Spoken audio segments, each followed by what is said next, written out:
Screen share हो गया।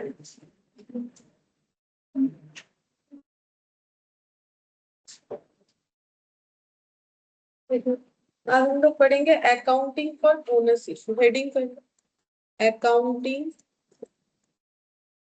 For bonus issue. अच्छा, ये तो करेंगे, हम तो भूल ही गए। लास्ट क्लास में इशू ऑफ डिवेंचर का एमसीक्यू बाकी रह गया था, वो भी तो करना।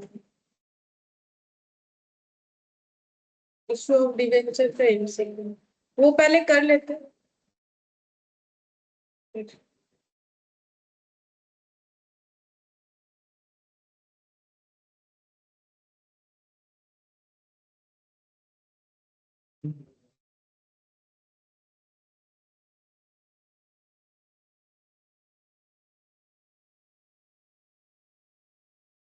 डिवेंचर कंप्लीट किया था लास्ट क्लास में, बस इसका एमसीक्यू और ट्रू फॉल्स बाकी है। ये पूछ लेते तुम लोग।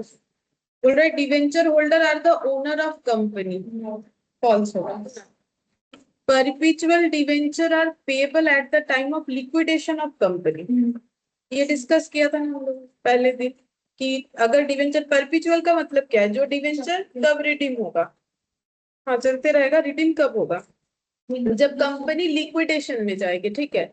तो वही हो गया परपेचुअल डिवेंचर वाला कंसेप्ट। अच्छा, तो ये हो गया मेरा फॉल्स, और ये फॉल्स और ये वाला ट्रू।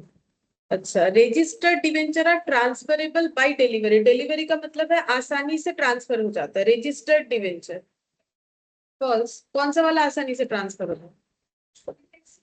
हाँ, जो रजिस्टर्ड वाला नहीं है, बियरर जो होता है, ठीक है। फिर बोल रहा है when company issue their own debenture as collateral security for loan, the holder of such debenture is entitled to interest only on the amount of loan and not on the debenture.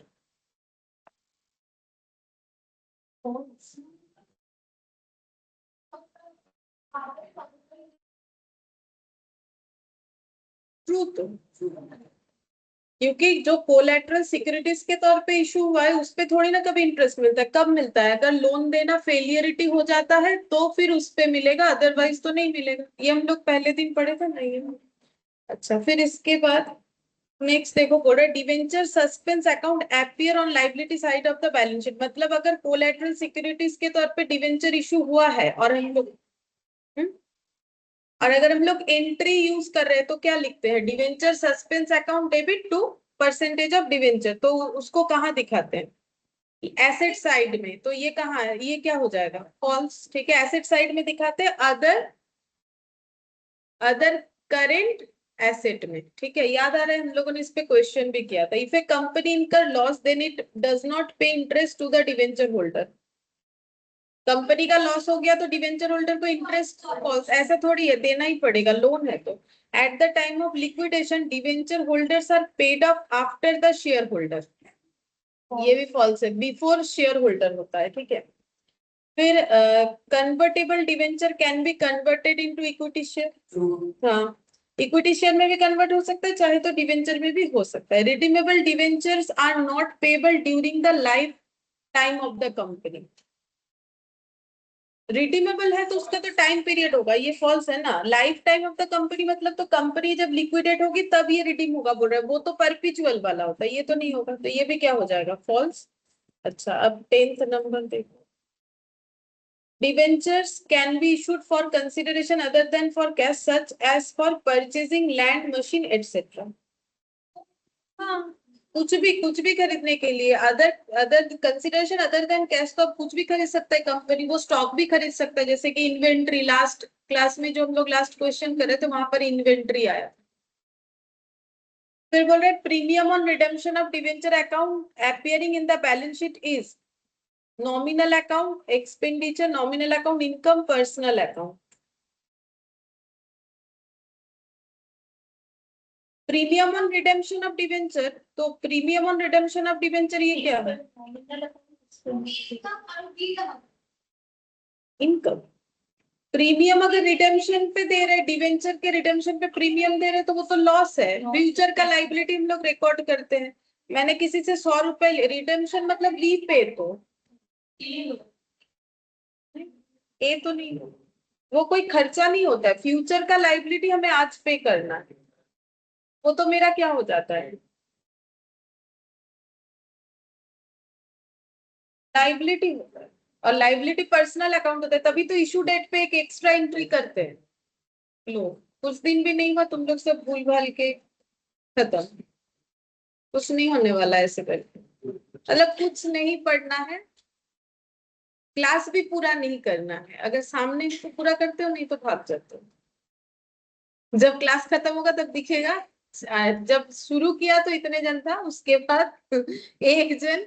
मुझे कभी कभी लगता है अब हम बंद करेंगे और दिखेगा कोई नहीं है। ऐसा मेरे साथ होता है, ऐसा कोई बड़ा बात नहीं, इतने सालों से होते रहता है।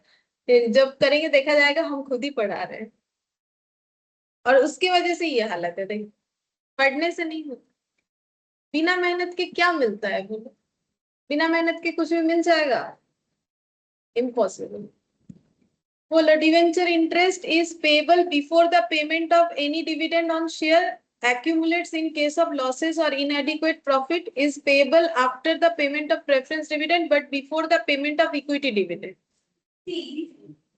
After the payment of preference dividend but before the payment of equity dividend. Preference dividend pay करने के बाद डिवेंचर इंटरेस्ट देते हो।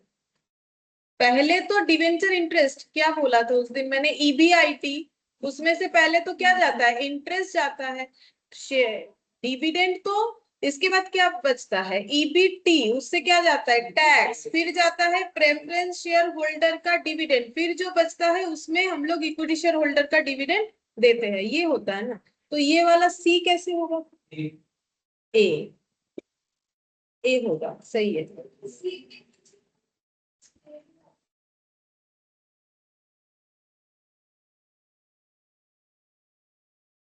এটা ছিল কি, ডিভিডেন্ড, প্রেফারেন্স শেয়ার পে করার পর, प्रेफरेंस शेयर तो आगे पे होगा ना, शेयर हमेशा डिविडेंड बाद में होगा।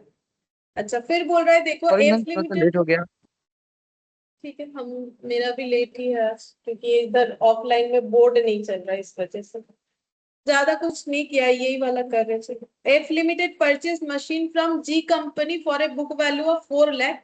The company consideration was paid by issue of 10% debenture of 100 each at a premium of 25%. The debenture account was credited with. Debenture account कितने से क्रेडिट होगा, मतलब पहले क्वेश्चन समझ लो कि डिवेंचर अकाउंट कितने से क्रेडिट होगा, इसका मतलब क्या है। अगर मशीन परचेज कर रहे हो तो एंट्री क्या होगा, मशीन टू एफ लिमिट, नहीं, किससे परचेज किया, टू जी कंपनी। फिर पे जब करोगे तो जी कंपनी टू 10% डिवेंचर, तो ये डिवेंचर क्या हुआ, क्रेडिट हुआ, तो ये वैल्यू पूछ रहा है। कैसे बता सकते हो, 4 लाख ही होगा, क्योंकि पहले तो निकालना पड़ेगा कि कितना डिवेंचर इशू करना है। तो परचेज कंसिडरेशन कितना होगा, जो भी एसेट को परचेज करे, परचेज कंसिडरेशन उसके लिए कितना है, 4 lakh divided by issue price होता है। नंबर ऑफ डिवेंचर इशू अगर निकालोगे, consideration other than cash divided by issue price होता है। इसमें इशू प्राइस कितना है, 125, क्योंकि प्रीमियम में है, तो इससे डिवाइड करो, कितना आ जाएगा,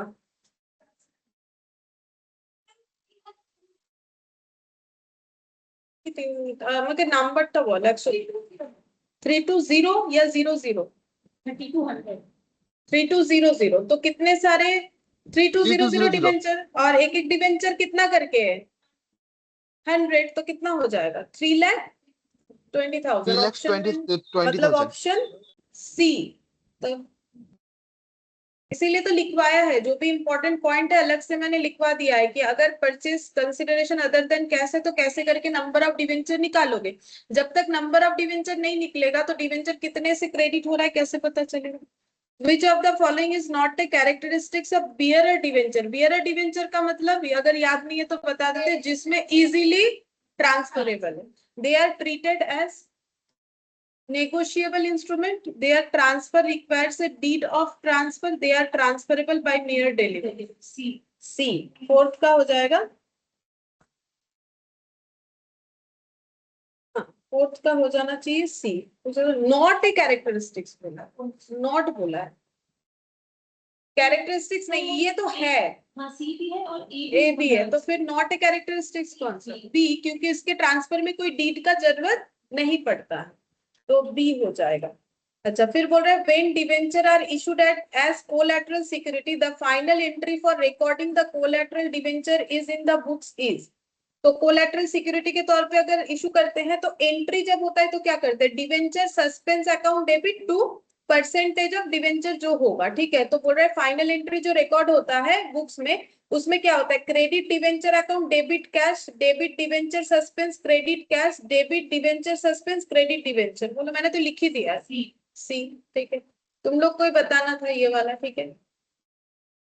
फिर 6 number, when debenture are redeemable at different date. अगर डिवेंचर अलग अलग डेट पे रिडीम होता है, जो हम लोगों ने सेकंड वाले क्लास में यही सारा चीज पढ़ा था, the total amount of discount on issue of debenture should be return of. कैसे होगा? मतलब जो डिस्काउंट का टोटल अमाउंट होगा वो कैसे राइट ऑफ होता है? तो अलग अलग डेट पे होता है, तो आउटस्टैंडिंग डिवेंचर जो रहता है उसके रेशियो पे होता है। नहीं किया तुम लोगों ने? मैंने बताया था, एक एग्जांपल दिया था, 5 साल से अगर 100 रुपए है, हम लोगों ने 20 रिडीम किया तो 80 बचा, फिर 20 किया। इस पे क्वेश्चन भी करके दिखा, एग्जांपल भी दिया। तो आउटस्टैंडिंग रेशियो पे, तो इसमें से कौन सा आंसर होगा? Every year by applying the sum of the years digit method, every year by applying the straight line. Straight line में तो उसमें तो अगर हम लोग लमसम पे करते तब तो स्ट्रेट लाइन होगा कि मेरा टोटल जितना भी डिस्काउंट है डिवाइडेड बाय जो नंबर ऑफ ईयर है उससे। कौन सा होगा? रेशियो जो वाला है वो वाला होगा ना, ये ए होगा, ठीक है। जैसे उस मेथड को स्ट्रेट लाइन मेथड बोलते हैं, वो वाले मेथड को बोलते हैं सम ऑफ ईयर्स डिजिट मेथड। वो नाम मैंने नहीं बताया, लेकिन अगर तुम लोगों ने कभी डेप्रिसिएशन किया है तो वहां पर देखना एक सम ऑफ ईयर्स डिजिट मेथड होता था, ठीक है। शायद नहीं किया है तो नहीं याद होगा। अगर मुझे याद नहीं 11 12 या कॉलेज में रहता है कि नहीं मुझे अभी तो याद नहीं, बट डेप्रिसिएशन में होता है सम ऑफ ईयर्स डिजिट। और उसमें क्या होता है? सम ऑफ ईयर्स डिजिट का मतलब कुछ नहीं, जैसे अगर डेप्रिसिएशन का इन शॉर्ट एक बता दे, जैसे मान लो एक एसेट का लाइफ है 5 साल, ठीक है। तो अगर मुझे इसका डेप्रिसिएशन निकालने बोला और मान लो उसका कॉस्ट है 100, तो कैसे निकलता है? पहले ऐसे 5 4 3 2 1 करके हम लोग एसेट का टोटल लाइफ निकालेंगे। ये ऐसे क्यों किया जाता है? इसीलिए क्योंकि हम लोग मानेंगे पहले एसेट 5 साल चलेगा, जैसे 1 साल यूज हो गया, अब कितना लाइफ बचा? 4। अब कितना बचेगा? 3 2 1। तो ऐसे करके सम ऑफ ईयर्स डिजिट होगा, तो ये हो जाएगा 3 + 2 15, ठीक है। अब ये एसेट का कॉस्ट है। अब मान लो इसका कोई अगर स्क्रैप वैल्यू है 10 मान लेते हैं, तो फिर यहाँ पर टोटल डेप्रिसिएशन कितना हो जाएगा? 90। मतलब मेरा एसेट 100 का है, अगर हम उसे 10 में बेच सकते हैं 5 साल यूज करने के बाद, तो मैंने उसका कितना वैल्यू यूज किया? 90, जो कि मेरा टोटल डेप्रिसिएशन है। अब डेप्रिसिएशन को अगर मुझे दिखाना है तो ऐसे हो जाएगा 90 × 5/15 पहले साल का डेप्रिसिएशन। इसका मतलब है कि जब वैल्यू 15 है तब डेप्रिसिएशन कितना? 90। तो अगर 5 साल अभी भी यूज कर सकते हैं तो उसका डेप्रिसिएशन कितना होगा? ऐसे करके। तो बेसिकली वो रेशियो पे ही हुआ ना, 5/15 4/15 3/15 2/15 1/ मतलब 50। तो ये रेशियो हो गया ना, 5/15 पहला डेप्रिसिएशन निकलेगा, फिर 4/15, फिर 3/15 2/15 1/15। इसीलिए इस मेथड का नाम इन्होंने रख दिया है सम ऑफ ईयर्स डिजिट। और तुम लोग को मैंने जो क्वेश्चन करवाया था उसमें रेशियो जो मैंने बताया था ऐसे आया था 100:80:20, ये मैंने एग्जाम्पल जो दिया था। और बाकी जो मैंने क्वेश्चन यहाँ से करवाया था ये वाले पीडीएफ से, वहां पर क्या आया था मुझे उतना तो याद नहीं आ रहा। आई थिंक 5:4:3:2:1 ऐसा कुछ आया था, उतना याद नहीं आ रहा है, तो उस पे निकला था। तो उस मेथड का नाम क्या हो जाता है? सम ऑफ ईयर्स डिजिट। और स्ट्रेट लाइन कौन सा होता है? जिसमें लमसम पेमेंट करेंगे कि आज 100 रुपए लिया, 5 साल बाद जो भी पे कर रहे हैं 100 रुपए। और अगर डिस्काउंट में इशू है, मान लो 20 रुपीज का डिस्काउंट है, तो 20/5 करके 4 रुपीज करके हर साल राइट ऑफ होना चाहिए, क्योंकि वो सेम वैल्यू पे होता है, तो उसे बोलते हैं straight line method. Debenture are issued at discount, debenture discount पे इशू होता है जब market interest rate is higher than debenture interest rate. अच्छा, ये वाला तुम लोग सोच के बताओ। बी, बी तो शायद नहीं होगा। देखो बोल रहा है डिवेंचर इशू हो रहा है डिस्काउंट पे, ठीक है। अब डिस्काउंट पे डिवेंचर इशू हो रहा है मतलब क्या? कंपनी लॉस पे अपना डिवेंचर इशू कर रही है। क्यों कर रही है? ताकि पब्लिक उसके पास से ले, ना कि बैंक में पैसा रखे। तो इसका मतलब मार्केट में इंटरेस्ट रेट क्या चल रहा है, ज्यादा, तो पब्लिक बोलेगी हम तो बैंक में पैसा रखेंगे, तो फिर कंपनी क्या बोल रही है, हम तुम्हें डिस्काउंट में देंगे, और डिस्काउंट में अगर कंपनी इशू करती है तो जो रेट बताती है इंटरेस्ट का उससे ज्यादा मिलता है डिवेंचर होल्डर को। मैंने तुम लोग को कैलकुलेट करके दिखाया था कि 100 की पे अगर कोई 90 दे रहा है तो 12% इंटरेस्ट, तो वो तो फेस वैल्यू पे देगा ना, जबकि उसका इन्वेस्टमेंट तो 90 रुपीज, ऐसे करके हम लोग का आया था ना, एक में आया था 13.3333, तो इंटरेस्ट रेट हम लोग का ज्यादा आया था। तो फिर इसका मतलब ये हो गया ना कि मार्केट में बैंक में रखने से पब्लिक को ज्यादा बेनिफिट है, तो पब्लिक बैंक की तरफ ज्यादा जाएगी, ठीक है। तो फिर कंपनी बोल रहा है चलो तुम्हें डिस्काउंट में दे देते हैं, जैसे ही डिस्काउंट में देगी तो जैसे पब्लिक उसे कैलकुलेट करेगा, जिन्हें आएगा कि हाँ मेरा तो फिर इंटरेस्ट रेट ज्यादा मिलेगा, तो फिर इसीलिए ताकि लोग डिवेंचर ही ले, इसके लिए कंपनी क्या करेगी, डिस्काउंट पे इशू करेगी। तब मार्केट इंटरेस्ट रेट जब डिवेंचर इंटरेस्ट रेट से हायर चल रहा है तो ऐसे करेगी, तो जिसको काउंट करना आता है वो काउंट करके क्या करेगा, सोचेगा कि फिर मेरे लिए तो डिवेंचर ही बेनिफिट है। Interest payable on debentures attract, ये भी करवाया टीडीएस, ठीक है। टीडीएस पे क्वेश्चन भी किया हम लोगों ने कि डिवेंचर अगर पेबल इंटरेस्ट पे हो रहा है तो डिवेंचर में क्या होगा, डिवेंचर इंटरेस्ट पे होने से इंटरेस्ट जो लोग अर्न कर रहे हैं उन्हें टीडीएस पे करना है, तो कंपनी टीडीएस काट के ही देती है, उनको टीडीएस जमा करने का कोई हेडेक नहीं होता है। तो ये बाकी था, हम भूल गए थे, तो ये एमसीक्यू हम लोग का, और ये ट्रू फॉल्स कंप्लीट हो गया, ठीक है। अब हम लोग जो पढ़ने वाले हैं आज बोनस शेयर, वो स्टार्ट करते हैं। अच्छा, तो बोनस शेयर क्या है बता सकते हो? फ्री में शेयर नहीं है, लेकिन इसका वैल्यूएशन तो कंपनी सेम ही कर देता है। हाँ, बोनस शेयर जो है वो फ्री ऑफ कॉस्ट और नो कॉस्ट बोल सकते हैं। फ्री ऑफ कॉस्ट और नो कॉस्ट जो शेयर होता है, ठीक है, उसे हम लोग बोलते हैं बोनस शेयर। लेकिन सच में बोला जाए तो फ्री में कुछ भी नहीं मिलता है, मिलना भी नहीं चाहिए, हर एक चीज का कॉस्ट होता ही है। तो ये बोनस शेयर फ्री में मिल रहा है, लेकिन किनको मिलता है, एग्जिस्टिंग शेयर होल्डर को, जो भी एग्जिस्टिंग है, चाहे वो एम्प्लॉय हो या जो भी हो, तो एग्जिस्टिंग शेयर होल्डर को ही मिलेगा, किसी और को नहीं मिलेगा। तो एग्जिस्टिंग शेयर होल्डर का मतलब क्या हो गया, नहीं वो बात नहीं है, एग्जिस्टिंग का मतलब जो पहले से उस कंपनी में शेयर खरीद के रखा है, चाहे वो कंपनी का एम्प्लॉय भी हो सकता है, कंपनी का डायरेक्टर हो सकता है, कंपनी का मैनेजर हो सकता है, या पब्लिक हो सकता है, ठीक है। क्योंकि पूरा तो पब्लिक को नहीं जाता है, तब तो होल्डिंग ही चला जाएगा ना। मार्केट में जो शेयर इशू होता है कितना परसेंट हो सकता है, मैक्सिमम कितना करना चाहिए, लेस देन 50% ना, नहीं तो वो तो क्या हो जाएगा, होल्डिंग उनका हो जाएगा, तो वो तो ओनर बन जाएंगे ना, जिसके पास मोर देन 50% हो जाएगा, तो उतना थोड़ी ना इशू होता है। बाकी तो जो मतलब कंपनी एस्टेब्लिश कर रहा है, डायरेक्टर वगैरह उनके पास होता है। तो कोई भी एग्जिस्टिंग शेयर होल्डर है उसे ही बोनस मिलेगा, तो फ्री में कहाँ मिला, मतलब बात ये है कि मैंने पहले इस कंपनी में पैसा लगाया था, तभी तो आज मुझे फ्री में कुछ दे रहा है ना।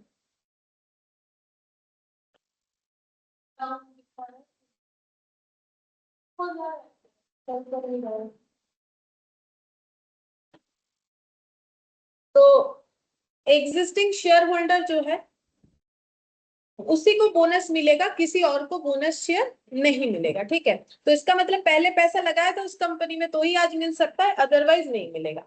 अब जैसे मान लो ये कोई कंपनी है, ठीक है, मिस्टर ए इसके शेयर होल्डर है, ठीक है, इनके पास मान लेते हैं कंपनी का एक शेयर है, ठीक है।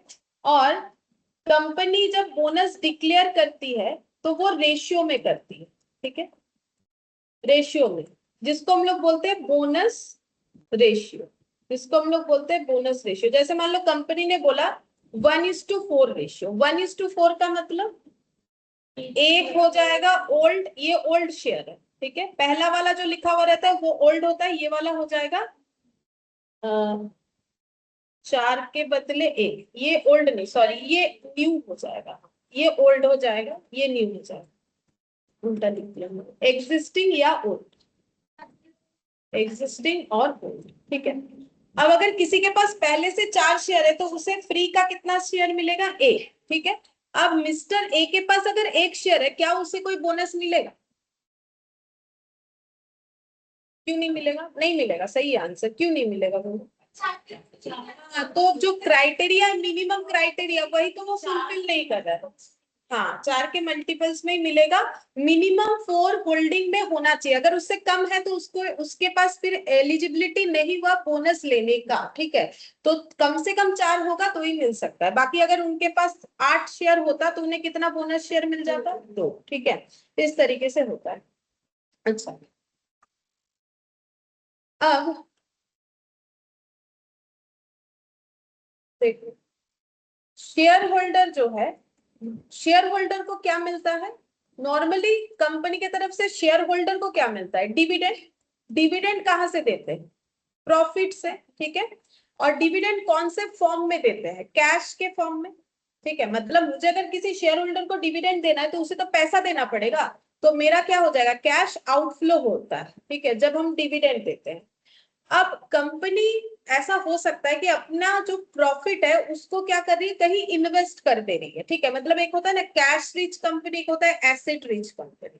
ऐसे ह्यूमन बीइंग के तरफ भी हो सकता है। जैसे देखोगे किसी के पास बहुत एसेट है, बट लिक्विड पैसा जब मांगने जाओगे तो बोलेगा मेरे पास नहीं है, ठीक है। और कुछ लोग ऐसे होते हैं जिनके पास लिक्विड पैसा ज्यादा, वो ज्यादा एसेट बनाने में इंटरेस्टेड नहीं होते। ये सब वेरी करता है human being to human being. वैसे कंपनी टू कंपनी भी वेरी करता है कि कौन कैश रिच कंपनी होगा और कौन जो है एसेट रिच कंपनी होगा। अब अगर कंपनी अपना डिविडेंड देना चाहती है लेकिन उसके पास कैश नहीं है, ठीक है, तो वो क्या कर सकती है? डिविडेंड को क्या कर सकती है? In the form of share भी दे सकती है, in the form of share eight free of cost, ठीक है। डिविडेंड देने का पैसा नहीं है, क्यों? क्योंकि सारे पैसे को क्या कर दिए? कहीं ना कहीं मान लो इन्वेस्ट कर दिया, अवेलेबिलिटी बहुत ही कम है। तो अब शेयर होल्डर को तो खुश रखना है, तो क्या बोल रही है कि हम क्या करेंगे?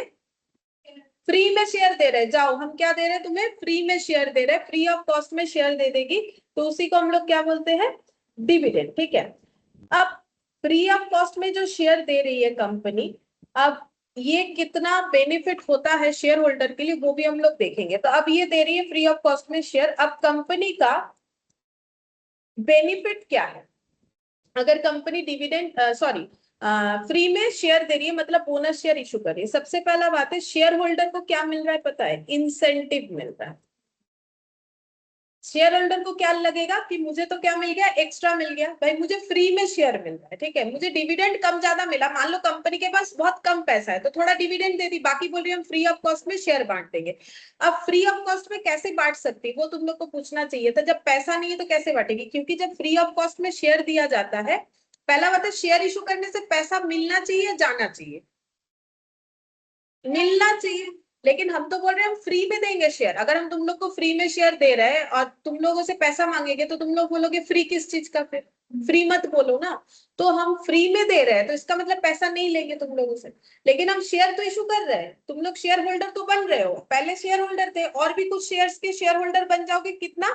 जितना तुम लोग के पास होल्डिंग रहेगा। किसी के पास अगर 8 है तो उसे 2 मिलेगा, अभी जो मैंने एग्जांपल दी। किसी के पास अगर 16 शेयर्स है तो उसे कितना मिलेगा? 3 बोनस मिल जाएगा, बोनस शेयर। तो एक्चुअली कंपनी क्या करती है? अपने रिजर्व सरप्लस को यूज करती है। Reserve surplus account debit to हो जाता है बोनस टू शेयर होल्डर, फिर हो जाता है बोनस, ये लिखवा देंगे, ठीक है। बोनस टू, अभी नहीं भी लिखोगे तो ये वाला पॉइंट चलेगा, bonus to share holder to equity share capital.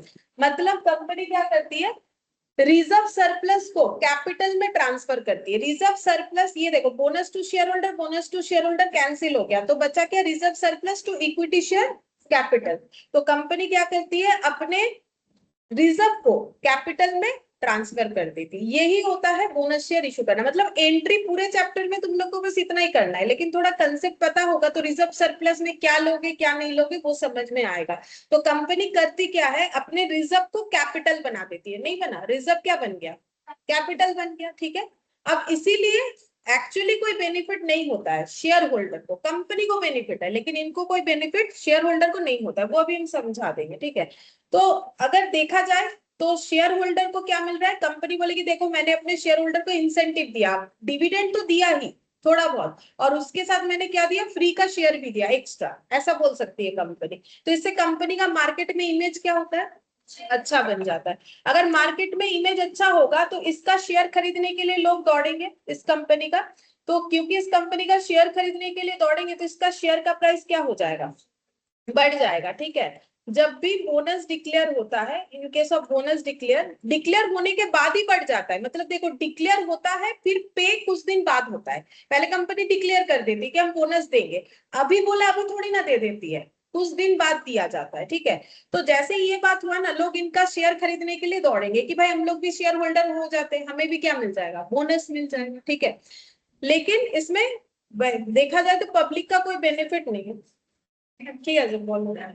যারা শেয়ারগুলো ওদেরকে কি বোনাস করে মেনটেন করে, যারা শেয়ারগুলো চুরি করে সবাইকেই দেবে।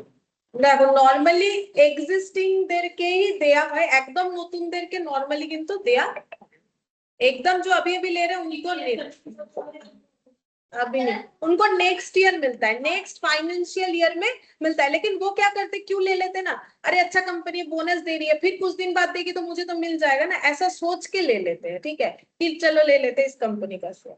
और एक क्या होता है, लिक्विडिटी कंपनी का एज इट इज रह जाता है। क्यों, लिक्विडिटी का मतलब कैश। ठीक है, अब बोनस देगी तो कैश का तो कोई खर्चा है नहीं, डिविडेंड देगी तो कैश आउटफ्लो होगा ना, बोनस देगी तो कैश तो आउटफ्लो होगा नहीं।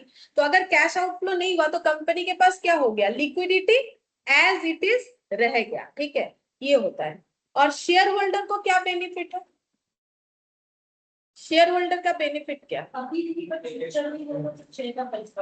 हाँ अब डिपेंड करता है, अगर नहीं बढ़ा तो उसमें भी बेनिफिट नहीं होगा। ठीक है, तो नॉर्मली है, इनको देखने में ऐसे लगेगा कि मुझे क्या मिला, फ्री का शेयर मिला। ठीक है, और क्या हो जाएगा, एवरेज कॉस्ट जो है इन्वेस्टमेंट का कम होगा। इसका मतलब क्या है, देखो इसका मतलब ये है, जैसे कि मिस्टर ए वाला एग्जांपल दिया, मान लो ये मिस्टर ए है, इनके पास 10 रुपए का एक शेयर, ठीक है, और कंपनी ने बोनस दिया मान लो 1:1, तो इनके पास बोनस शेयर कितना आएगा, एक ही आएगा। अगर बोनस 1:1 है तो एक शेयर था इनके पास पहले, अभी और एक शेयर आ जाएगा। अब ये शेयर का कोई कॉस्ट नहीं है, ये शेयर इनको कैसे मिल गया, फ्री में मिल गया। तो 10 रुपए खर्चा करके कितना शेयर मिल गया, तो पहले इन्होंने 10 रुपए का एक शेयर खरीदा था इस कंपनी का, कंपनी ने जब बोनस दिया तो इनको इनके रेशियो के अकॉर्डिंग और डिक्लेरेशन के अकॉर्डिंग एक और शेयर मिल गया, टोटल इनके पास 2 शेयर। अब इनका कॉस्ट कितना हो गया, 5। तो वही बोल रहा है कि एवरेज कॉस्ट जो है, इन्वेस्टमेंट कॉस्ट क्या हो गया, कम हो गया। खर्चा तो किया मैंने 10 रुपए, बट मेरा 2 शेयर है तो मेरा एक एक शेयर का कॉस्ट अब 10 की जगह क्या हो गया, 5-5 करके हो गया। तो ये देखा जाए तो इनके लिए बेनिफिट है। और नंबर ऑफ शेयर होल्डिंग बढ़ जाता है। ठीक है, नंबर ऑफ होल्डिंग, क्योंकि कितना शेयर बन गया, 2, मतलब वो मिस्टर ए वाला एग्जांपल देखो तो होल्डिंग कितना बढ़ गया, 2 हो गया। ठीक है, अब मुझे बोलो कि अगर होल्डिंग 2 हो गया तो क्या फ्यूचर में बोनस भी ज्यादा मिलेगा, बोलो क्या लगता है। पहले इनके पास एक शेयर था, ठीक है, बोनस का एक शेयर मिला, ये पहले था, ये एग्जिस्टिंग था, और ये मान लो बोनस शेयर मिला। ठीक है, तो क्या कंपनी का, इस शेयर होल्डर का क्या फ्यूचर में बोनस एक्स्ट्रा, सॉरी फ्यूचर में डिविडेंड एक्स्ट्रा मिलेगा, डिविडेंड एक्स्ट्रा मिलेगा कि नहीं, ये हम पूछ रहे हैं फ्यूचर में। मतलब क्वांटिटी ऑफ शेयर के हिसाब से तुम लोग बोलोगे कि हाँ एक्स्ट्रा मिलेगा, क्योंकि पहले एक शेयर पे मिलता है अब 2 शेयर पे मिलेगा। लेकिन नहीं, यही यहीं पर होता है कि शेयर होल्डर को एक्चुअली बोनस देके बेवकूफी बनाया जाता है, बोनस शेयर देके। क्यों, क्योंकि बोलो बोनस शेयर इशू करके क्या पहले मुझे बोलो, कंपनी जब डिविडेंड देगी उसे ज्यादा डिविडेंड कम मिल सकता है,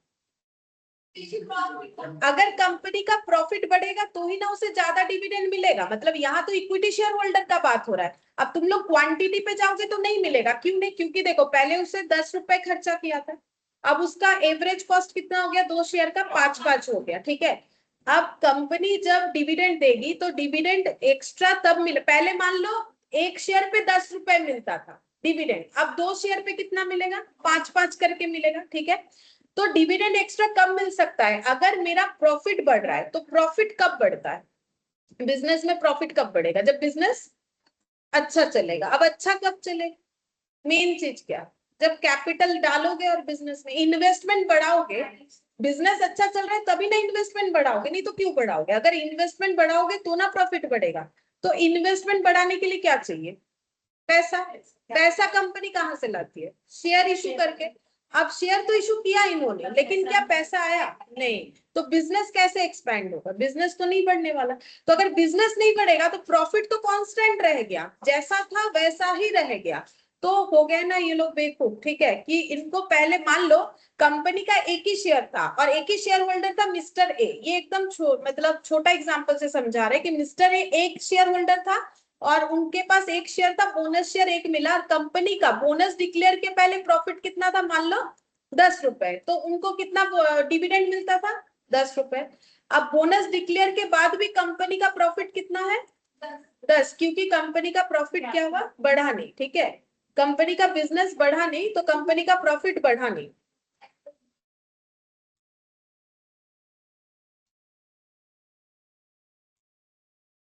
तो अब देखो, अब 5-5 करके मिलेगा। नंबर ऑफ शेयर्स के ऊपर डिविडेंड मिलता था ना पहले। ये 10 प्रॉफिट एक शेयर पे मिलता था तो कितना मिलता था? 10 रुपए। अब ये 10 रुपए का प्रॉफिट 2 शेयर पे मिलेगा तो कितना करके मिलेगा? 5-5 करके मिलेगा। एक शेयर पे 5, एक शेयर पे 5, लेकिन उसे मिल कितना रहा है? 10 ही तो मिल रहा है, क्योंकि प्रॉफिट बढ़ा कहाँ है? बिजनेस में प्रॉफिट तो बढ़ा है नहीं, ठीक है। তো হ্যাঁ ব্যাস ওইটুকুই হয়েছে, আর তো কিছু হয়নি, কারণ বিজনেসে তো টাকা আসেনি। টাকা এলে বিজনেस বাড়বে, प्रॉफिट বাড়বে, তবে তো ওর बेनिफिट हो। हाँ, अब अगर ये लॉन्ग टर्म के लिए इसे होल्ड कर रहा है, ये मिस्टर ए अगर इस शेयर को लॉन्ग टर्म के लिए होल्ड कर रहा है, जिसे हम लोग बोलते हैं इन्वेस्टमेंट करना शेयर में, मान लो 2 साल 5 साल 7 साल, अब कंपनी का ग्रोथ हो ही सकता है। ग्रोथ होगा तो उसका प्रॉफिट भी बढ़ेगा, प्रॉफिट बढ़ेगा तब इसे बेनिफिट होगा। या फिर ऐसे उस हिसाब से बेनिफिट होगा, मतलब इंस्टेंट कोई बेनिफिट नहीं है। जैसे इंस्टेंट देखने में लग रहा है ना मुझे फ्री का शेयर मिल गया, इंस्टेंट कोई बेनिफिट नहीं है। फ्यूचर में कंपनी ग्रो किया तो बेनिफिट होगा, डिविडेंड ज्यादा मिलेगा और शेयर का प्राइस भी बढ़ेगा। तो जब वो शेयर को बेचेगा तो उसे कैपिटल गेन भी क्या होगा? लॉन्ग टर्म के लिए रखेगा तो वो तो कैपिटल गेन हो जाएगा ना, तो उसे क्या होगा? गेन भी अच्छा होगा। अब आज जो शेयर 10 रुपए का है, मान लो 5 साल बाद वो 1000 रुपए का हो गया, तो बेनिफिट हुआ कि हुआ नहीं? लेकिन उसके लिए अभी कोई बेनिफिट नहीं है। अभी देखोगे तो कोई बेनिफिट नहीं है। फ्यूचर में बेनिफिट हो सकता है, डिपेंड करता है कि क्या सिचुएशन उस कंपनी का होगा, लेकिन होने को ये सारे बेनिफिट हो सकता है। अब तुम लोग अगर बोलोगे कि अगर शेयर लेने के बाद, बोनस मिलने के बाद तुरंत उसने अपना शेयर बेच दिया तो क्या कोई बेनिफिट नहीं होगा? हाँ देखो, क्योंकि कंपनी का शेयर मार्केट में प्राइस बढ़ जाएगा बोनस डिक्लेयर करने के बाद। तो एक्चुअली बोनस डिक्लेयर करने के पहले प्राइस बढ़ता है, बोनस डिक्लेयर हो जाने के बाद क्या हो जाता है? प्राइस डाउन हो जाता है, ठीक है। बोनस बोनस डिक्लेयर के पहले जो है प्राइस बढ़ता है, क्यों? अभी तो समझा है ना, क्योंकि कंपनी का एक इंप्रेशन अच्छा हो गया मार्केट में कि बोनस डिक्लेयर होगी, तो ज्यादा लोग अगर शेयर खरीदने के लिए दौड़ेंगे, शेयर तो लिमिटेड है, तो उस शेयर का प्राइस बढ़ेगा कि नहीं? अभी तो ये लिखा ना हम लोगों ने, तुम लोग की बात। हाँ, और पहले भी तो उसका इंप्रेशन अच्छा होगा।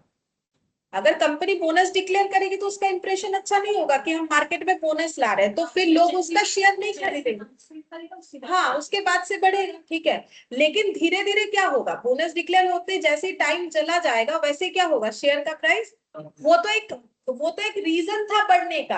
अब बहुत से लोग तो चले जाएंगे बेच बाच के, तो उसमें क्या होगा? प्राइस गिरने का चांसेस हो जाता है, ठीक है। तो उसमें अगर कोई इंस्टेंट लिया और बेच दिया, जैसे मान लो कोई पुराना शेयर होल्डर है मिस्टर है, अब ये सोच रहा है मैंने बोनस ले लिया अब हम बेच देंगे, तो प्रॉफिट हो सकता है अगर मार्केट में तब भी हाई रेट चल रहा है शेयर का, लेकिन वो बहुत मिनिमम होता है, ठीक है। बहुत ज्यादा नहीं। जैसे मान लो उसने मान लो 150 का शेयर 152 में बेच दिया, तो ज्यादा कुछ प्रॉफिट नहीं कमा सकता है, ठीक है। बेनिफिट तब होता है जब लॉन्ग टर्म के लिए रखेगा, तो फिर बेनिफिट होगा। अगर कंपनी का जो शेयर है, एक मिनट, कंपनी का जो शेयर है वो,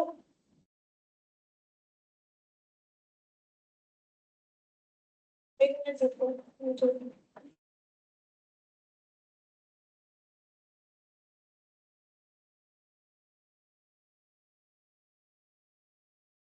हेलो, क्या ना ड्रॉयर है नहीं? अच्छा, ठीक है। हाँ ठीक है दीदी। तो बोलो मेरा बात समझ में आया कि क्यों शेयर होल्डर को बेनिफिट नहीं है, इतना समझ में आया क्यों शेयर होल्डर को जैसे बेनिफिट दिख रहा है वैसा तो उसका इंस्टेंट किसी भी तरीके का बेनिफिट नहीं। हम एग्जिस्टिंग शेयर होल्डर का बात कर रहे हैं, उनका कोई बेनिफिट नहीं है, मतलब बोनस लेके खुश होने वाला कोई भी बात नहीं है। अगर कोई सोचेगा मुझे फ्री में शेयर मिला तो ये कोई जरूरी नहीं है, मतलब इस जरूरी नहीं है, नहीं मतलब ये होता ही नहीं है कि उसको कुछ बोल सकते हैं मोस्ट लाइकली प्रॉफिट। हाँ हो सकता है। अब वो डिपेंड करता है कितने अच्छे कंपनी का आप शेयर खरीद रहे हो, ठीक है। मतलब कोई ब्लू चिप कंपनी है तो ऑब्वियसली बेनिफिट है, मतलब ब्लू चिप यानी जैसे रिलायंस का खरीद लिया, टाटा का खरीद लिया, तो इनका लॉस होने का चांसेस बहुत कम होता है। अब कौन से सेक्टर में है वो भी देखना पड़ेगा ना, मतलब बड़े कंपनियों का तो अलग अलग बहुत सारा काम होता है। अब हम लोगों ने किस में इन्वेस्ट किया था, तो अगर कोई अननोन कंपनी का करे, उतना कुछ मतलब पॉपुलर कंपनी है नहीं, तो अब हो सकता है उसने भी बोनस डिक्लेयर कर दिया और हम लोगों ने ले लिया, लेकिन फ्यूचर में जाके देखा जा रहा है कि उसका वैसा कोई ग्रोथ नहीं है, तो फिर बेनिफिट उतना अच्छा नहीं होगा, ठीक है। लेकिन अगर कोई वैसा कंपनी है जिसको ब्लू चिप कंपनी बोलते हैं तो उसमें बेनिफिट होगा। अच्छा, अब बोनस डिक्लेयर का कुछ कंडीशंस होता है, पता है? हाँ है नेवे ना क्या?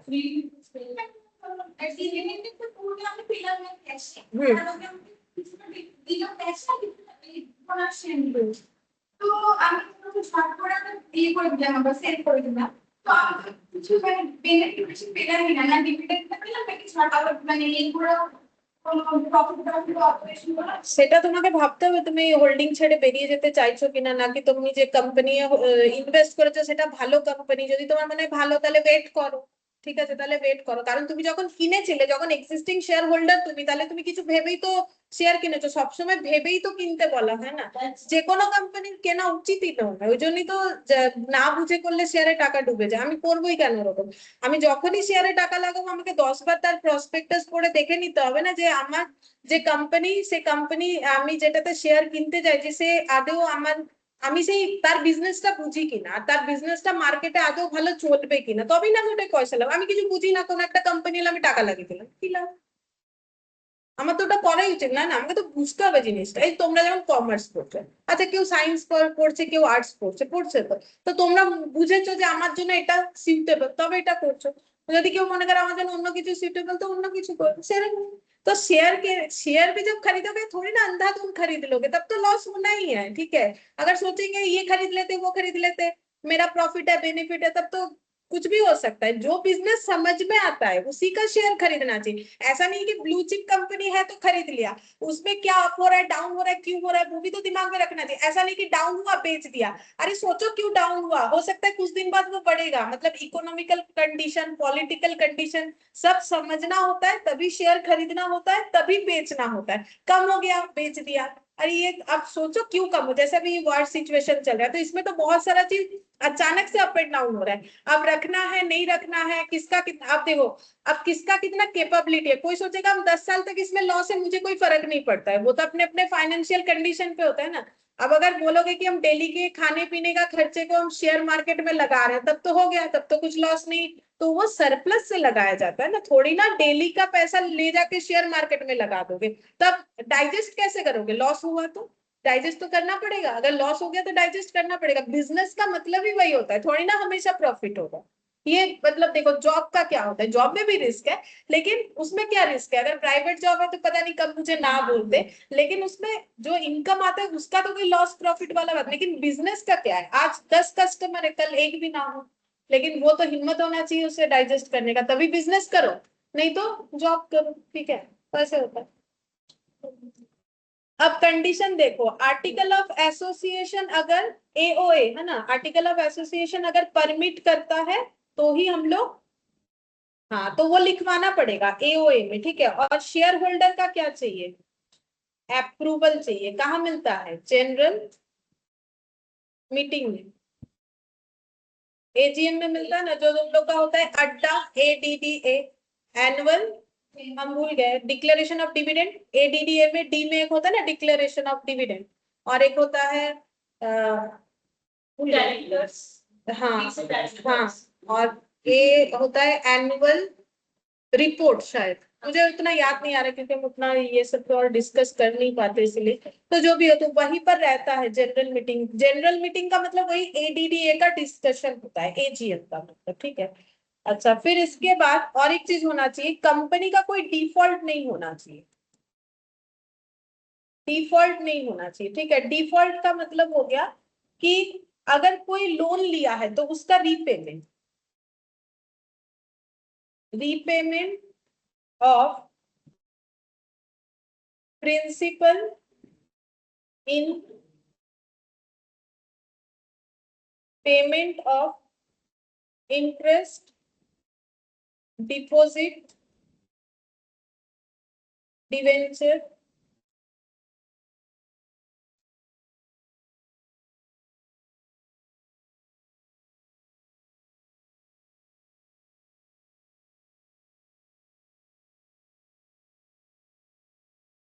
डिवेंचर सिक्योरिटीज, मतलब बोल रहा है कि मैंने अपने डिवेंचर होल्डर का इंटरेस्ट नहीं दिया, मैंने कोई लोन लिया था बैंक से, उसका इंटरेस्ट नहीं दिया, या फिर लोन रीपे करने का टाइम आ गया तो वो सब मैंने कुछ नहीं दिया, ठीक है। अगर इस तरीके का मेरा कोई डिफॉल्ट चल रहा है तो हम बोनस डिक्लेयर नहीं कर सकते, बोनस नहीं दे सकते। पहले अपना ये सारा चीज, मतलब आप बोलोगे मेरे पास ना सरप्लस है, हम बोनस डिक्लेयर कर देते, मेरे पास रिजर्व सरप्लस में बहुत अमाउंट है, हम बोनस डिक्लेयर कर रहे हैं, लेकिन ऐसा थोड़ी होगा, क्योंकि रिजर्व सरप्लस बना किससे, प्रॉफिट से ही तो बना। तो प्रॉफिट से खर्चा नहीं पे करके बिजनेस का हम बोलेंगे हम फ्री का शेयर बांट रहे हैं इनसे, ये सब नहीं चलेगा, ठीक है। और स्टैट्यूटरी ड्यूज भी क्लियर होना चाहिए, there is no default in payment of statutory dues।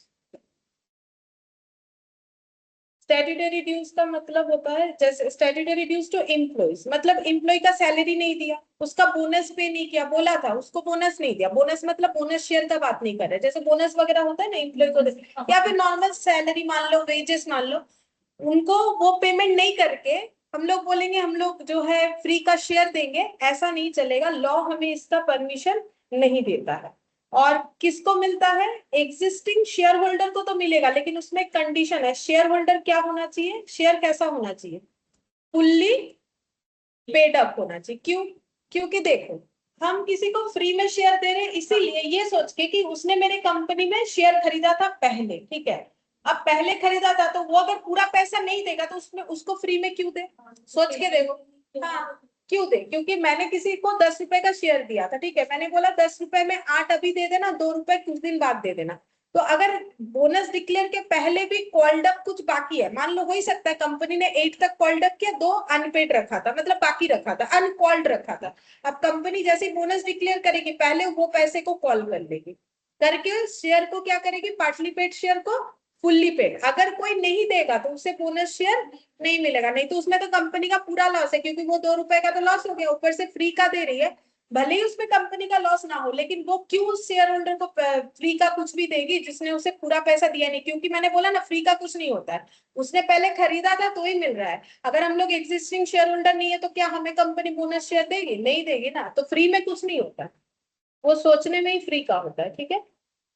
अच्छा, अब देखो बेसिकली इसका मतलब क्या है पता है, अगर बोनस इशू का मतलब होता है कैपिटलाइजेशन ऑफ रिजर्व। क्यों बोलते हैं कैपिटलाइजेशन ऑफ रिजर्व, क्योंकि मेरा एंट्री याद करो, जो मैंने बोला अभी नहीं भी लिखोगे तो चलेगा। मैंने क्या एंट्री दिखाया था, टू बोनस, मतलब उसको कैंसिल आउट करके दिखाया था, reserve and surplus debit to equity share capital. तो क्या रिजर्व सरप्लस का कैपिटलाइजेशन, ठीक है, मतलब देखा जाए तो एक चीज सोच के देखो, कंपनी का ये देखो टी शेप में अगर देखोगे, मान लो इधर रिजर्व था 100 रुपए का, ठीक है, इक्विटी शेयर कैपिटल था मान लो 200 का, ठीक है।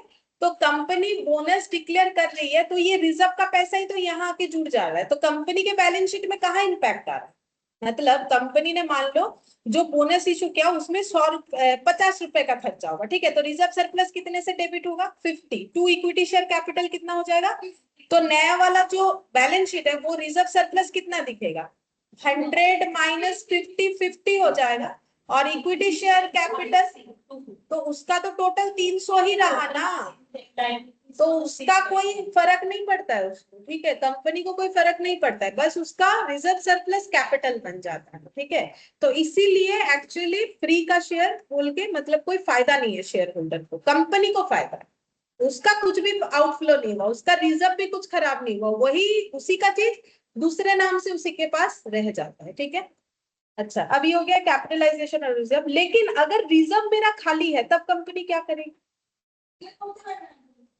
हाँ, मतलब देखो, कंपनी के पास अगर रिजर्व नहीं है, अगर रिजर्व खाली है, तो वो क्या कर सकती, कंपनी ऐसा करती थी पहले, इसीलिए रूल्स लगा दिया गया कि कौन सा रिजर्व यूज कर सकते हो। मान लो कंपनी के पास रिजर्व खाली है, कंपनी बोल रही है हम फिर भी बोनस शेयर डिक्लेयर कर देंगे, ये पहले बोलती थी अभी नहीं बोल सकती है, तो कंपनी क्या करेगी, मान लो कंपनी के पास एक लैंड है 10 लाख का, ठीक है, कंपनी बोलेगी हम लैंड का रीवैल्यूएशन करेंगे। रीवैल्यूएशन कैसे होता है, क्यों होता है पता है? मार्केट के फेयर वैल्यू के साथ अगर मेरे बुक वैल्यू ऑफ एसेट बहुत डिफर कर रहे हैं, ठीक है, मेरा बहुत पुराना लैंड है, ये बहुत पहले का लिया हुआ, तो पहले के कॉस्ट के साथ अभी तो बहुत हो सकता है, जहां जमीन लिया हुआ था तब उस जगह का वैल्यूएशन कुछ भी नहीं था, आज इतना ज्यादा वैल्यूएशन हो गया, जैसे न्यू टाउन का हो गया, ठीक है, तो वो कितने कम से कितना ज्यादा हो गया, तो अब मैच करने के लिए मुझे क्या करना पड़ेगा, रीवैल्यूएशन। अब मान लो इसका हम रिवैल्यूएशन कर रहे हैं 50 लाख करेंगे, ठीक है, लैंड का वैल्यू 50 लाख करना चाहते हैं, तो मेरा लैंड का वैल्यू कितने से बढ़ेगा, 40 लाख। टू क्या करेंगे, रिवैल्यूएशन रिजर्व 40 लाख। अब हम बोलेंगे मैंने ना रिजर्व क्रिएट कर लिया, कितना हो गया, रिवैल्यूएशन रिजर्व भी तो रिजर्व सरप्लस के अंडर ही आता है ना, तो मैंने कितना रिजर्व क्रिएट कर लिया, 40 लाख, ठीक है, और मेरा जो लैंड है वो 50 लाख का हो गया। अब बोलेगी कंपनी हम इससे बोनस शेयर डिक्लेयर कर देंगे, लेकिन वो नहीं करना अलाउ है, क्यों, क्योंकि कंपनी क्या बोल रही थी, देखो मेरे पास ना डिविडेंड देने के लिए पैसा नहीं है, तो हम क्या कर रहे हैं, तुम लोग को शेयर दे रहे हैं, फ्री का शेयर। अब बोलो डिविडेंड जो थे, हाँ, तो कंपनी जो डिविडेंड डिक्लेयर करती है, डिविडेंड कहाँ से देती है, डे टू डे के बिजनेस इनकम से, तो वो कौन सा प्रॉफिट होना चाहिए, रेवेन्यू नेचर का। लेकिन हम लैंड को जो रिवैल्यू करके रिजर्व क्रिएट किए, क्या ये मेरा बिजनेस इनकम है, बिजनेस का प्रॉफिट है, नहीं, तो यहां से कैसे दे दोगे, तब तो कोई भी कंपनी ऐसे करके बेवकूफ बनाएगी, एसेट का वैल्यू को रिवैल्यू करेगी, ऑब्वियसली अपवर्ड ही करेगी, डाउनवर्ड तो करेगी नहीं, अपवर्ड करेगी, रिजर्व क्रिएट करेगी, फिर वहां से बोनस देते जाएगी, तो ये अलाउड नहीं, इसीलिए रूल्स लगा दिया गया कि कोई भी रिजर्व से हम लोग बोनस डिक्लेयर नहीं कर सकते, पर्टिकुलर कुछ रिजर्व होगा उसी से हम लोग कर सकते हैं। रिवैल्यूएशन रिजर्व को क्यों नहीं ले सकते, क्योंकि ये अर्नड प्रॉफिट नहीं है, नॉट अर्न प्रॉफिट, ये अर्न किया गया प्रॉफिट नहीं है, ठीक है। अच्छा, अब देखो, जो रिजर्व के लिए जो रिजर्व हम लोग यूज कर सकते हैं उसमें आ जाता है, लिखो reserve that can be utilized for bonus issue. तो कौन सा रिजर्व होगा, फ्री रिजर्व।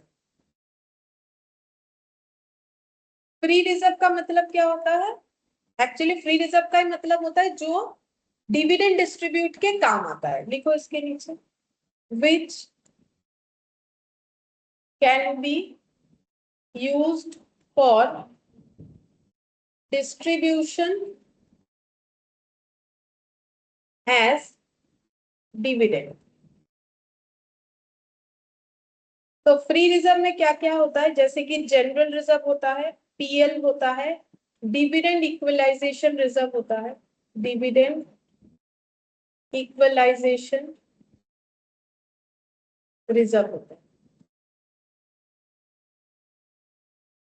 अच्छा, अब सिक्योरिटीज प्रीमियम क्या इसे यूज कर सकते हैं उसके बारे में समझेंगे। सिक्योरिटीज प्रीमियम ये भी तुम लोग का रिजर्व है, लेकिन क्या ये रिजर्व यूज हो सकता है, तो नॉर्मली क्या लग रहा होगा तुम लोग को, यूज नहीं होना चाहिए, क्योंकि सिक्योरिटीज प्रीमियम रिजर्व क्या डे टू डे के इनकम से होता है, नहीं, कंपनी का भी शेयर इशू कर रही है तब जो, अगर कंपनी का शेयर मार्केट में प्रीमियम में लिस्टेड होता है तो सिक्योरिटीज प्रीमियम जनरेट होता है, तो ये क्या बिजनेस इनकम से होता है, डे टू डे के बिजनेस इनकम से होता है, नहीं, कंपनी अच्छा है, लोग ज्यादा शेयर खरीद रहे तो ऑटोमेटिकली शेयर कैसे लिस्टेड हो जाएगा, प्रीमियम में। अगर लोग खरीदेंगे नहीं शेयर तो ऑटोमेटिकली वो किस में लिस्टेड हो जाएगा, तो वो तो डिमांड के ऊपर होता है, डिस्काउंट में लिस्टेड होगा कि प्रीमियम में होगा, ठीक है। वो कंपनी के पास भी कोई उसका ये नहीं है कि हाँ कंपनी बोल सकती है कि ऐसा होगा वैसा होगा, ठीक है। वो मार्केट डिमांड के ऊपर डिपेंड करता है। तो सिक्योरिटीज प्रीमियम जो जनरेट होता है ये भी कोई मेरा डे टू डे का इनकम नहीं है। लेकिन अगर securities premium realized in cash है तो लॉ में बोला गया है कि उसको बोनस इशू करने के काम पे ले लो।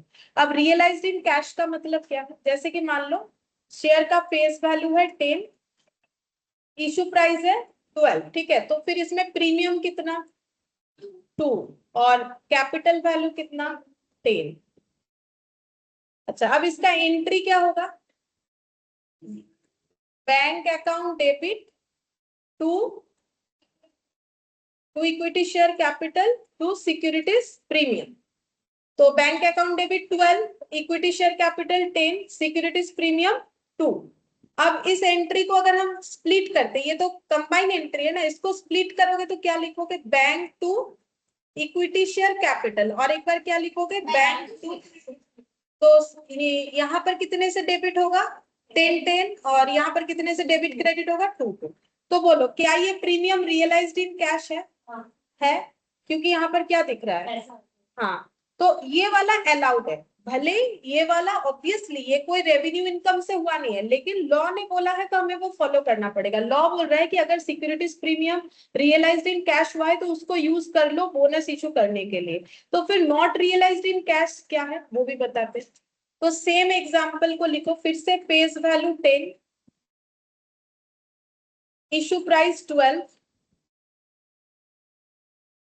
Asset purchase 12। मतलब फिर से यही एग्जांपल को लिखना है, नॉमिनल वैल्यू 10, इशू प्राइस 12 और एसेट परचेस 12। अब कंपनी ने क्या किया है, एसेट परचेस किया है 12 रुपए का, ठीक है, 12 रुपए में शेयर इशू करके, जिस शेयर का नॉमिनल वैल्यू है 10। अब बोलो एंट्री क्या होगा,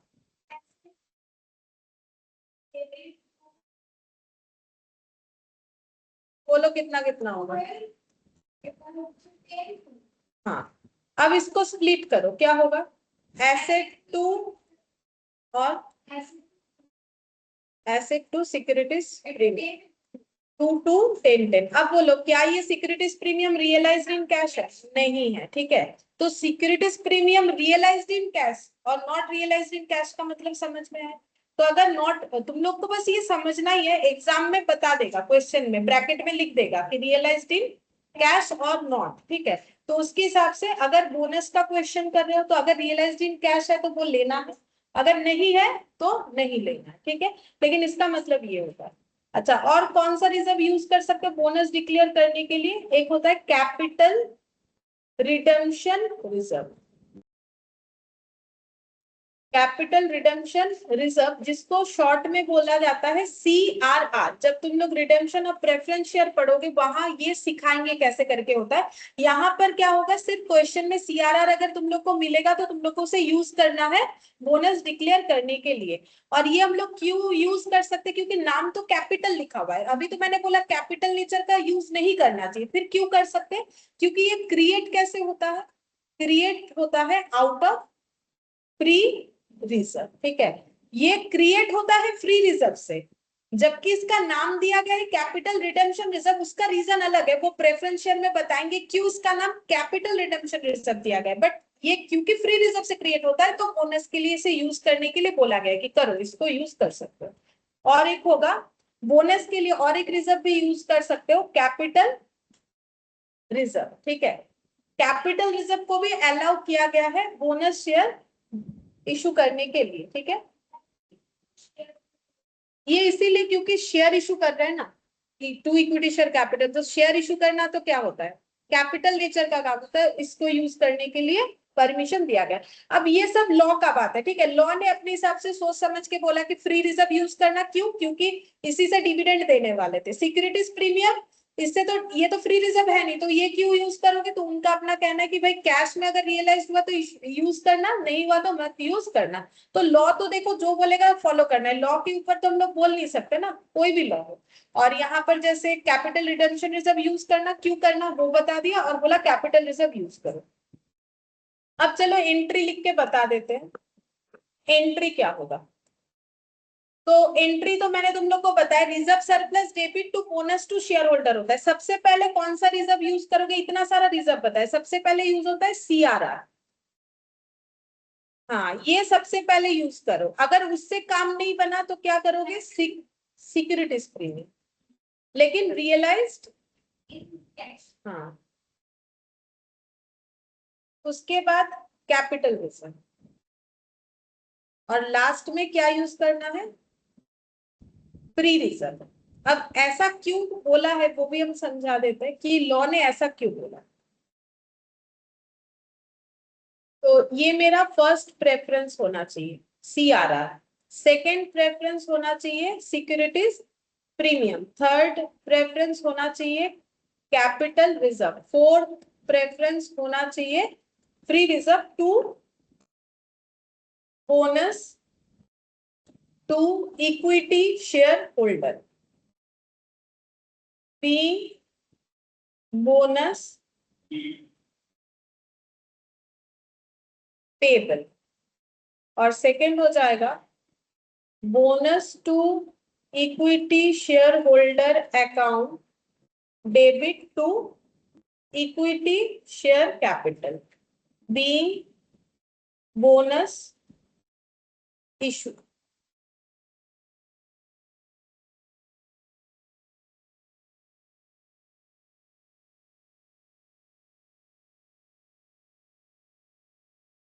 अच्छा, अब देखो यहां पर ये पहले CRR, फिर सिक्योरिटीज प्रीमियम, फिर कैपिटल रिजर्व, फिर फ्री रिजर्व क्यों बोला है। वैसे तो हमें तो फ्री रिजर्व ही पहले लेना चाहिए, क्योंकि हम लोग तो डिविडेंड की जगह ये बांटने का सोच रहे थे। एक्चुअली क्या है, फ्री रिजर्व को छोड़ के बाकी जो 3 रिजर्व है ना, वो रेस्ट्रिक्टेड है, उसको हम लोग कहीं पर भी यूज नहीं कर सकते। जैसे मान लो तुम लोग के पास कोई फटा हुआ नोट है, ठीक है, तो क्या उसको कहीं पर भी यूज कर सकोगे मार्केट में, तो उसको सोच समझ के देना पड़ेगा ना भाई, जो ले लेगा, ठीक है, या तो जान पहचान के किसी को दे दोगे कि भाई ले लो, ठीक है, जहां तुम लोग का ज्यादा ट्रांजैक्शन होता है। तो ये इनका हालत वैसा ही है, ये रेस्ट्रिक्टेड है।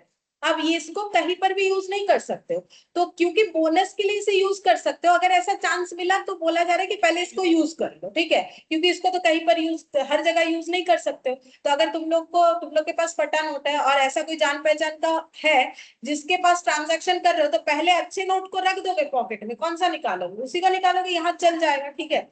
तो यही हालत है। अब उसके बाद क्या यूज करोगे, जरूरत पड़ा तो फ्री रिजर्व, इसको बचा के रखा है, क्यों, क्योंकि इसको हम लोग, हाँ, तो अच्छा वाला नोट तो बचा के रखोगे ना, वो तो कहीं भी दोगे चलेगा। अब फटा नोट तो हर जगह चलने वाला है नहीं, तो उसको सोच समझ के यूज करना है, तो वैसे ही हो गया। तो फ्री रिजर्व को बचाओ, पहले ये सारी चीजों को यूज कर लो, तो ये सीक्वेंस फॉलो करना पड़ेगा, ठीक है। पहले CRR, फिर SP, फिर कैपिटल रिजर्व, फिर हो जाएगा फ्री रिजर्व। अच्छा, बस, और इसमें हमें समझाने का मेरे पास कुछ है नहीं, एक एग्जांपल दे रहे, तुम लोग बताओ कि अगर किसी कंपनी का बोनस रेशियो है 2:3, ठीक है, और शेयर है 6,000, नंबर ऑफ शेयर्स एग्जिस्टिंग, ठीक है, नंबर ऑफ शेयर एग्जिस्टिंग अगर है 6,000, तो कंपनी को कितने सारे बोनस शेयर इशू करने पड़ेंगे। सेशन 2:3 मतलब जिनके पास 2 है इनको 3 करेंगे। पहला हमेशा न्यू होगा, 4,000। और हाँ, ये वाला हमेशा ओल्ड होगा, ठीक है। पहला न्यू रेशियो में पहला डेटा न्यू को बताएगा, सेकंड वाला ओल्ड को बताएगा, उसके साथ 3টে থাকলে 2টো পাবো, তাহলে 6,000 আছে, তাহলে কত,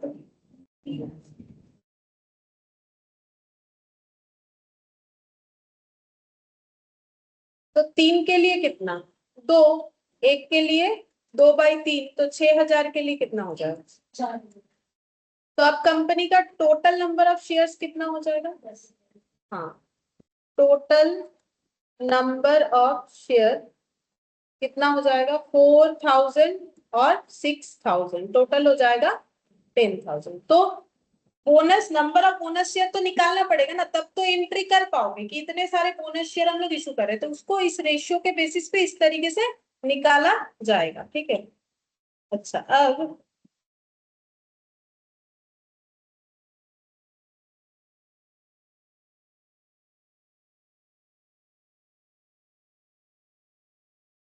ये वाला करो, अच्छा ये वाला ही बता दिया एग्जाम्पल।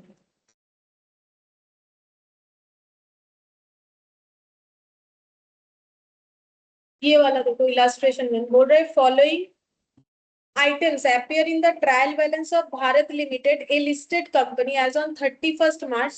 40,000 इक्विटी शेयर जो है 10 each 4 lakh, capital redemption reserve है 55,000, सिक्योरिटीज प्रीमियम देखो मैंने बोला ना क्वेश्चन में बता देगा, नहीं तो हमें कैसे पता चलेगा कि ये सिक्योरिटीज प्रीमियम शेयर इशू करके आया था या फिर शेयर इशू किया था फिक्स्ड एसेट खरीदने के लिए, उतना डिटेल्स तो क्वेश्चन में होगा नहीं। तो बोल रहा है कि कैश कलेक्ट करके हुआ, तो ये वाला यूज कर सकते कि नहीं कर सकते, करेंगे अगर जरूरत पड़ा। तो जनरल रिजर्व में कितना है 1,05,000, सरप्लस मतलब क्रेडिट बैलेंस ऑफ पीएल में कितना है 50,000।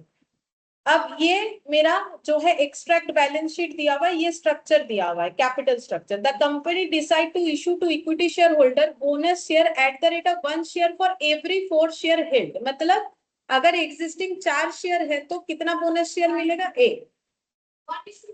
हाँ, for this purpose it decide that there should be minimum reduction in free reserve। तो मैंने पहले ही बोला कंपनी हमेशा क्या चाहेगी, फ्री रिजर्व में रिडक्शन कम से कम हो, अभी बोला ना फटे में नोट एग्जाम्पल दिए ना। तो वो क्वेश्चन में भी बोल दिया, लेकिन हम लोग अगर नहीं भी बोलेगा तो हम लोग हमेशा फ्री रिजर्व को लास्ट में ही रखेंगे, तो लास्ट में रखेंगे तो मिनिमम रिडक्शन तो उसमें ऑटोमेटिकली होगा। तो जर्नल एंट्री देना है, तो जर्नल एंट्री कैसे दोगे, तो उसमें क्या करना है, reserve surplus debit to bonus to share holder. अब रिजर्व सरप्लस के नाम पे क्या यूज कर सकते हो, सबसे पहले क्या करोगे, उसके बाद जनरल रिजर्व, उसके बाद पीएल। अब वो दोनों देखो फ्री रिजर्व है, उसका आगे पीछे से कोई फर्क नहीं पड़ता है, जनरल रिजर्व और पीएल, ठीक है। फिर भी क्योंकि जनरल रिजर्व में क्वांटिटी ज्यादा है, जरूरत पड़ा तो पहले उसी को यूज करेंगे, फिर पीएल में करेंगे। लेकिन अगर पीएल कर भी लेते हो तो कोई प्रॉब्लम नहीं है, ठीक है। तो कैसे एंट्री होगा, तो सबसे पहले तो ये पता करो कि कितना बोनस शेयर डिक्लेयर होगा, उतना रिजर्व सरप्लस यूज करेंगे। तो नंबर ऑफ बोनस शेयर सबसे पहले निकालना पड़ेगा, निकालो।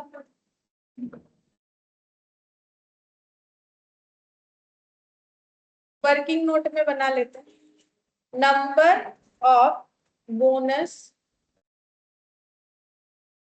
Share to be issued.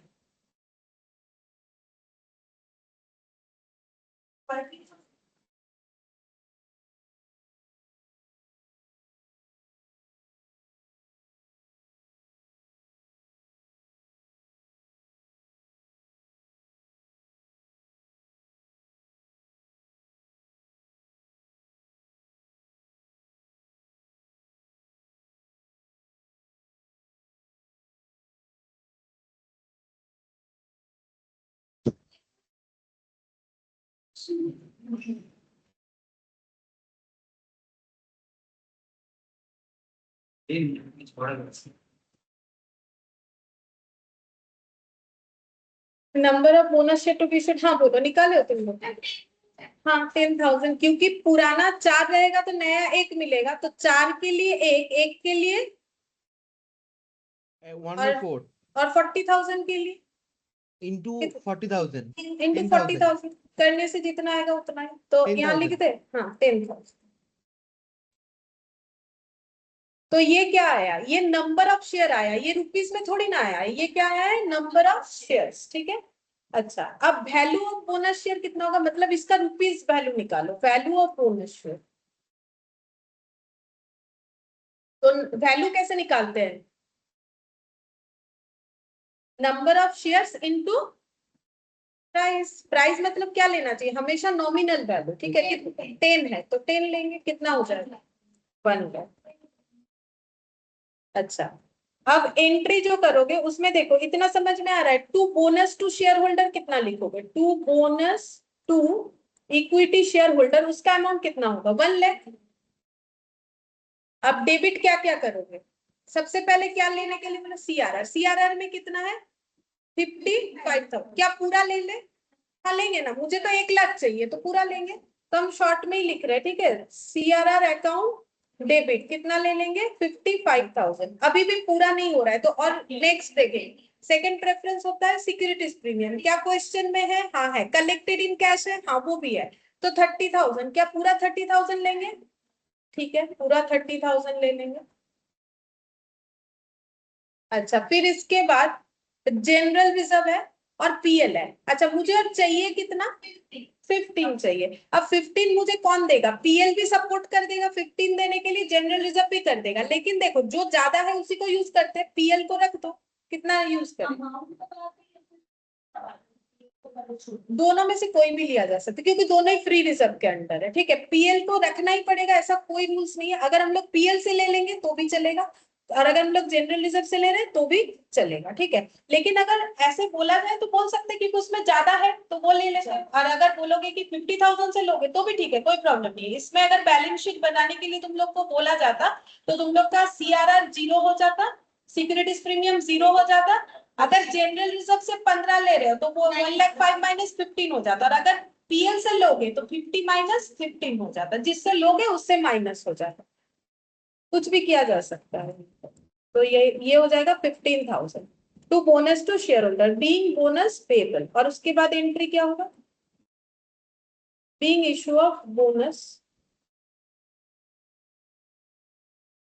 फिर क्या लिखोगे, bonus to equity share holder to equity share capital.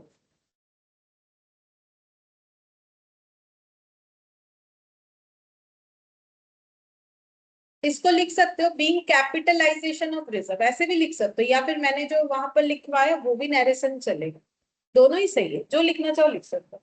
देखो एंट्री तो ये दो ही होगा पूरे चैप्टर में, यही एंट्री होगा, इसके अलावा कोई एंट्री नहीं होगा, लेकिन उतना सारा चीज समझोगे तो करने में आसानी होता है, और कुछ नहीं, एक कंसेप्ट होना चाहिए।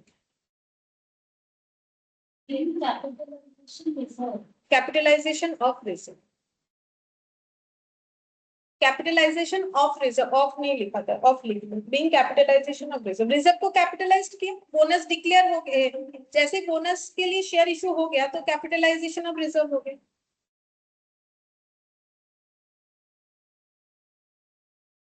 अच्छा ये वाला देखो, अच्छा इसमें ना एक अलग कंसेप्ट होता है, 2 वाला जो है उसको स्किप करके हम लोग 3 वाला करेंगे, देखने में इतना है लेकिन आसान है। देखो बोल रहा है कि फॉलोइंग जो है कोई सॉलिड लिमिटेड कंपनी है, उसका कुछ बैलेंस शीट का डिटेल्स है, ऑथराइज्ड कैपिटल दिया है, इनके पास प्रेफरेंस शेयर भी है, इक्विटी शेयर भी है। प्रेफरेंस शेयर कितना है 10,000, इक्विटी शेयर कितना है 1 लाख, लेकिन ये इशूड नहीं है, ये क्या है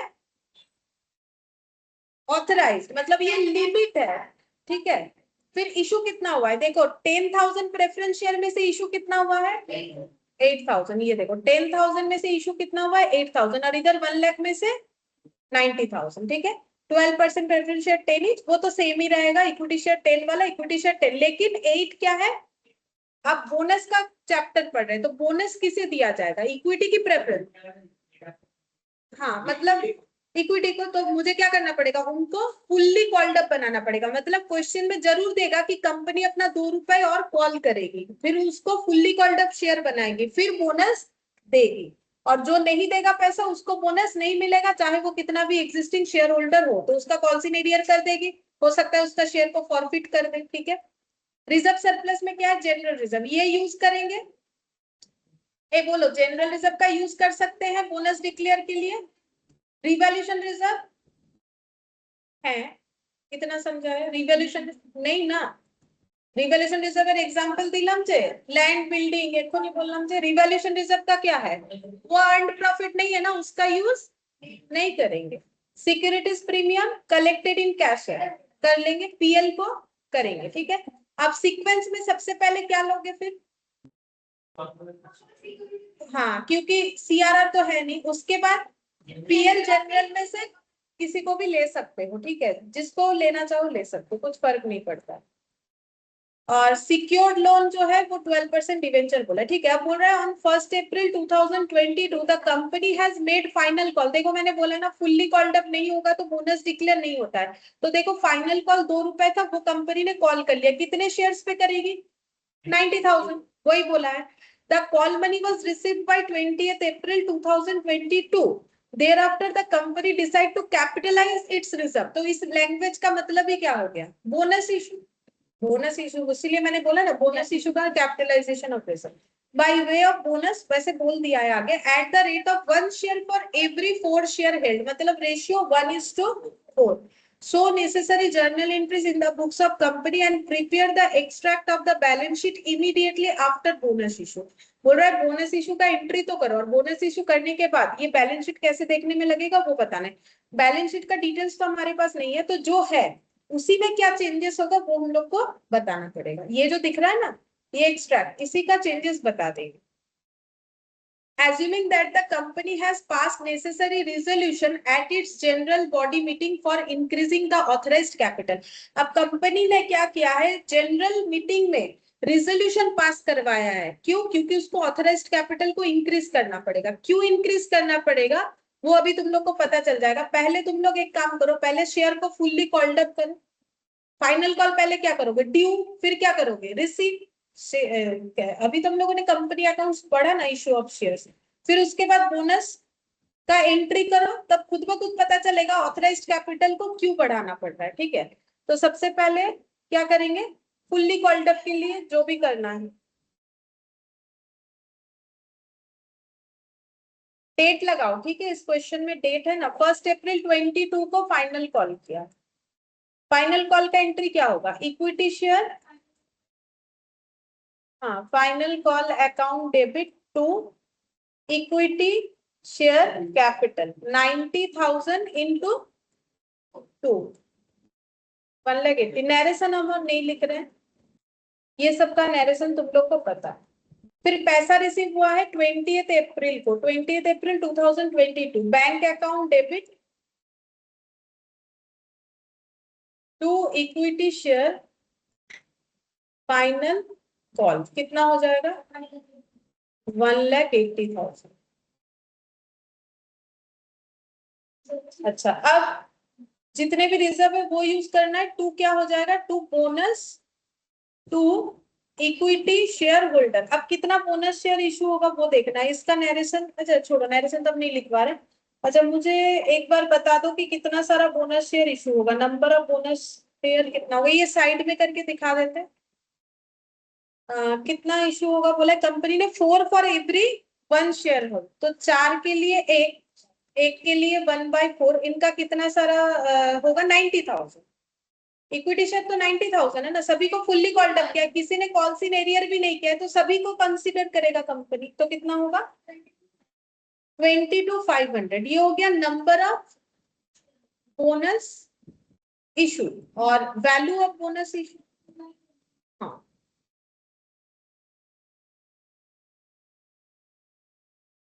22,500 इंटू कितना है, 10 करके दे, तो 2,25,000, तो यहाँ पर लिख देते 2,25,000। अच्छा, अब यहाँ पर सबसे पहले क्या यूज करेंगे, हम लोगों ने देखा था सिक्योरिटीज प्रीमियम, तो सिक्योरिटीज प्रीमियम में कितना है, 20,000 पूरा लेना पड़ेगा, क्योंकि मुझे तो चाहिए 2,25,000, तो सिक्योरिटीज प्रीमियम पूरा ले लो 20,000। फिर क्या लेंगे, जनरल रिजर्व में 1,60,000 दिख रहा है, वो पूरा ले लेते हैं, क्योंकि वो पूरा खाली हो जाएगा, आधा अधूरा रख के क्या होगा, ये ले लेते, कितना हो जाएगा 1,60,000। और पीएल से कितना लेंगे, 180 माइनस कर दो, 2,45,000। ठीक है, अच्छा, अब इसके बाद क्या एंट्री करोगे, वही बोनस टू शेयर होल्डर या equity share holder to equity share capital, bonus to equity share holder to equity share capital 2,25,000। अब ऑथराइज्ड कैपिटल क्यों बढ़ेगा वो भी समझाते हैं। चलो एक्सट्रैक्ट बैलेंस शीट बना लेते हैं, ज्यादा तो कुछ लिखना है नहीं, तो देखो ये पूरा लिख के दिखा देते हैं, क्योंकि ये पहला बार कर रहे हो ऐसा वाला बैलेंस शीट। तो ऐसे लिखना है, बैलेंस शीट ब्रैकेट में लिखना है एक्सट्रैक्ट एज ऑन, बोला बोनस डिक्लेयर के बाद करना था, तो बोनस डिक्लेयर कब हुआ है, 30th अप्रैल को हुआ था शायद, कब हुआ था बोला है ना, 30th अप्रैल। अच्छा, 20th अप्रैल को पैसा मिला, तो इस मंथ के एंड में ही होगा, मार्च। ठीक है, तो अप्रैल ही कर देते, क्योंकि देखो पूरा जो डिस्कशन है वो अप्रैल का हो रहा है, तो डेट कौन सा देंगे, 30th अप्रैल 2022। 22 30 अप्रैल क्यों दिया, क्योंकि 31 मार्च का एक्सट्रैक्ट बैलेंस शीट हमें दे दिया, फिर बोला कि इतने तारीख को फाइनल कॉल किया गया था, 20 अप्रैल को फाइनल कॉल मिला, उसके बाद बोनस डिक्लेयर हुआ, बोनस इशू हुआ, तो हम लोग उसको 30 अप्रैल ले लेते हैं, end of the month after bonus issue, bracket में लिखना होता है आफ्टर बोनस इशू।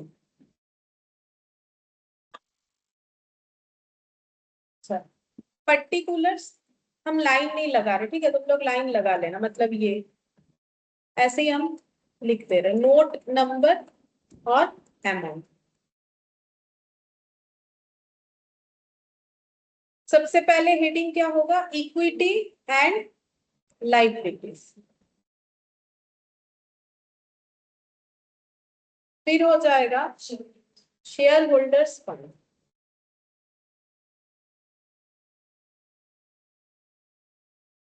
फिर शेयर कैपिटल,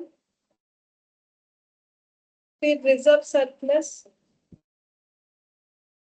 और एक उनका जो है डिवेंचर था तो उसके लिए भी बना लेते हैं non current liability, non current liability, long term borrowing,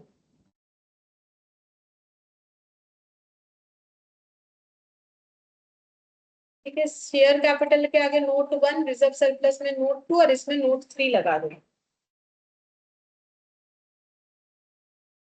अब नोट्स टू अकाउंट्स में लिखेंगे जो भी लिखना है।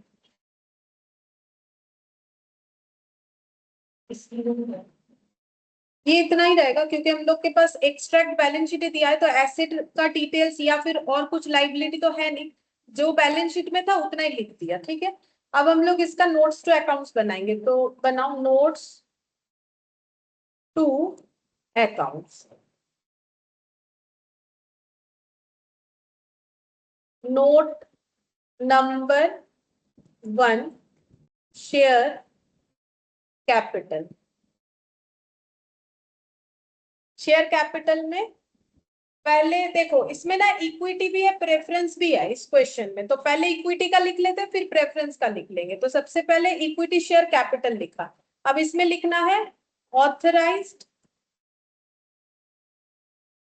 Share capital.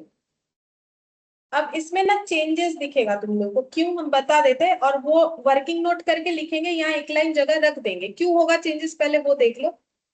देखो कितना ऑथराइज शेयर कैपिटल था, ऑथराइज शेयर कैपिटल इक्विटी का कितना था 1 लाख, अच्छा उसमें से कितना इशू हुआ था 90,000, 90,000 के अगेंस्ट में कितना बोनस शेयर इशू हुआ, तो फिर टोटल होल्डिंग कितना हो गया, कंपनी का टोटल शेयर कितना हो गया 90 प्लस दिस कितना हो जाएगा,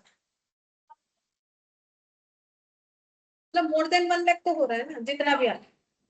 तो फिर अगर मेरा लिमिट ही है 1 लाख, क्या हम उससे ज्यादा शेयर इशू कर सकते हैं, नहीं, तो फिर कंपनी को क्या करना पड़ा, मीटिंग बुलाना पड़ा, मीटिंग बुला के अपना लिमिट को बढ़ाना पड़ेगा। तो तुम लोग का कितना आ रहा है 1 लाख, तो तुम लोग का तो आ ही गया, लिख देते 1,12,500। ये कैसे आया, देखो पहले 90,000 था और बोनस डिक्लेयर हुआ कितना 2,500,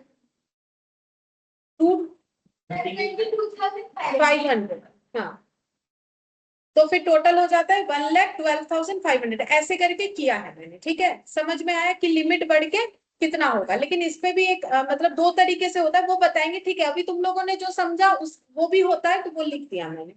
एट द रेट ऑफ कितना करके है, शेयर नॉमिनल वैल्यू पे रिकॉर्ड होता है, eight the rate of 10 each, तो मेरा ऑथराइज कैपिटल कितना हो जाएगा 1,12,000, नहीं सॉरी 11 लाख, हाँ 11,25,000। अच्छा इसके बाद क्या लिखोगे, issued subscribe and fully called up and paid up share capital. Fully called up एक साथ ही लिख दिया क्योंकि सारा सेम ही है, fully called up and paid up share capital. बोलो issued subscribed called up paid up मिला के कितना होगा, कंपनी ने कितना इशू किया, पहले 90 किया था, अभी किया तुम लोगों ने जो बोनस निकाला 22,500, तो टोटल इशूड कितना हो जाएगा 1,12,500। सब्सक्राइब्ड भी कितना है उतना ही है, कॉल्ड अप भी कितना है उतना ही है, जिसमें से कुछ फ्री का है उसका छोड़ो, कॉल्ड अप जितना हुआ है उतना तो है ही ना, और पेड अप भी उतना ही है, तो फिर यहाँ पर भी उतना ही लिखोगे 1,12,500 equity share at the rate of 10 each.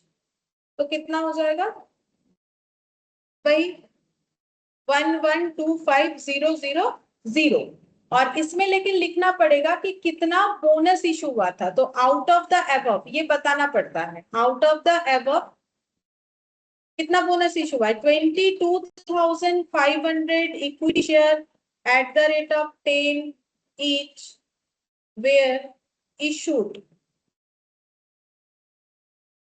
by way of bonus. ठीक है, बोनस के लिए इतना इशू होगा, वो अलग से लिखना पड़ेगा कितना बोनस वाला था, नहीं लिखोगे तो मार्क्स कटेगा, क्योंकि यूजर फ्रेंडली नहीं होगा ना फिर फाइनेंशियल स्टेटमेंट जो रेडी होगा, यूजर्स को तो सब पता होना चाहिए कि फ्री का शेयर कितना था। ठीक है, अच्छा अब प्रेफरेंस का डिटेल्स लिखोगे, तो जैसे शेयर कैपिटल में इक्विटी शेयर कैपिटल था, वही नोट नंबर 1 के अंडर ही चलेगा, इसके बाद क्या हेडिंग होगा प्रेफरेंस शेयर कैपिटल, तो ऐसे हो जाएगा प्रेफरेंस शेयर कैपिटल, उसमें क्या लिखोगे ऑथराइज्ड, ऑथराइज्ड शेयर कैपिटल, तो प्रेफरेंस शेयर का ऑथराइज्ड कितना था 10,000, 12% preference share of 10 10,000, 12% preference share capital of rupees 10 each, कितना हो जाएगा 1 लाख। ये क्लोज हो जाएगा, क्योंकि ऑथराइज्ड कैपिटल थोड़ी ना हम लोग लिखते हैं बैलेंस शीट में, फिर क्या लिखेंगे issued, subscribe and issued, subscribed, called up and paid up, called up and paid up share capital कितना होगा, जो लिखा हुआ है 8,000 है, सेम नहीं है, उन्होंने 8,000 कर रखा है ना, तो 8,000 ही करना है, 8,000, 12% preference share of rupees 10 each, तो कितना हो जाएगा 80,000। ठीक है, अच्छा तो टोटल जो है हम लोग का शेयर कैपिटल कितना हो जाएगा, इधर 80 और उधर कितना था, तो टोटल लगाओ कितना होगा 80, इधर एक साइड में कर देते हैं, अमाउंट का इधर एक और कॉलम कर देंगे, तब ना होगा 12,05,000, 12,05,000, मतलब अमाउंट का एक आउटर में कॉलम करो, वो जो पेड अप वाला है वो ऐड हो जाएगा 80, और इधर भी ना ये पेड अप वाले को इधर साइड में कर दे तो ऐड हो जाएगा, मतलब प्रेजेंटेशन के लिए। ठीक है, तो ये हो गया।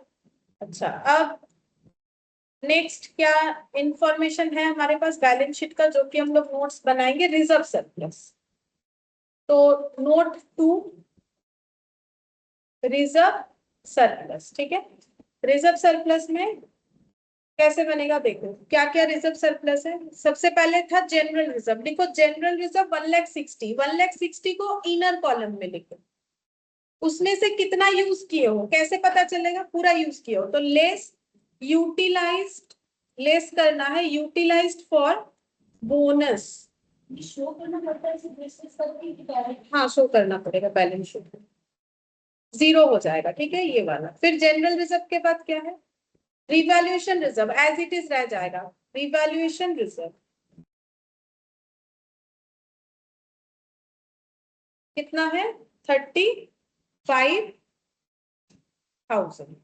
इसके बाद securities premium collected in cash, ये भी पूरा 0 हो जाएगा, securities premium collected in cash 20,000, less कर दोगे यूटिलाइज्ड फॉर बोनस इशू 20,000। अच्छा फिर पीएल 2,05,000 देख लेते हैं, हाँ कितना इसमें से यूटिलाइज किया? 45। 45 तो बचेगा कितना? 1,60,000। अच्छा, और तो कुछ है नहीं। अब ये सारे रिजर्व का टोटल करो, इधर 1,60,000, उधर 35, और क्या था? और कुछ नहीं था। तो दोनों का टोटल 1,95,000। ठीक है। और एक long term borrowing,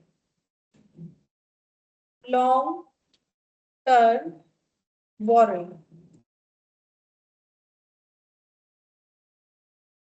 secured loan 12% debenture at the rate of 100 each। कितना था? 5 लाख। ठीक है, तो यहाँ 5 लाख लिखते हैं। इसमें तो कुछ करना नहीं, बस देख लेके इसको लिख देना।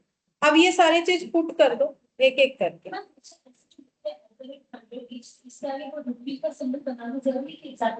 चलेगा, एट द रेट लिखने से रुपीज नहीं भी देते तो भी चलेगा। वही एट द रेट में रेट इंक्लूड करो। अब कितना कितना लिखे थे यहाँ पर? पहला वाला 12,05,000 रिजर्व सरप्लस 1,95,000 और 1,60,000 long term borrowing, sorry 5 lakh.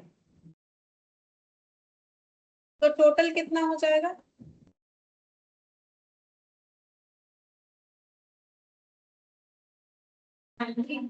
19 lakh. ठीक है। अब इसमें एक छोटा सा पॉइंट है, वो बताएंगे जस्ट कि ऑथराइज्ड कैपिटल जो मैंने बोला ना, दो तरीके से हो सकता है। एक तो तुम लोगों ने वो जो बताया उसमें ऐड कर दिया, हो सकता है। इसके अलावा और एक तरीके से कर सकते हैं, बस वही बताएंगे, बाकी नेक्स्ट क्लास में ही करेंगे, तो वो एक बार बता देते। तो रूल्स उसका लिखवा देते, फिर इसी क्वेश्चन से समझा देंगे। Authorised capital limit increased after bonus issue।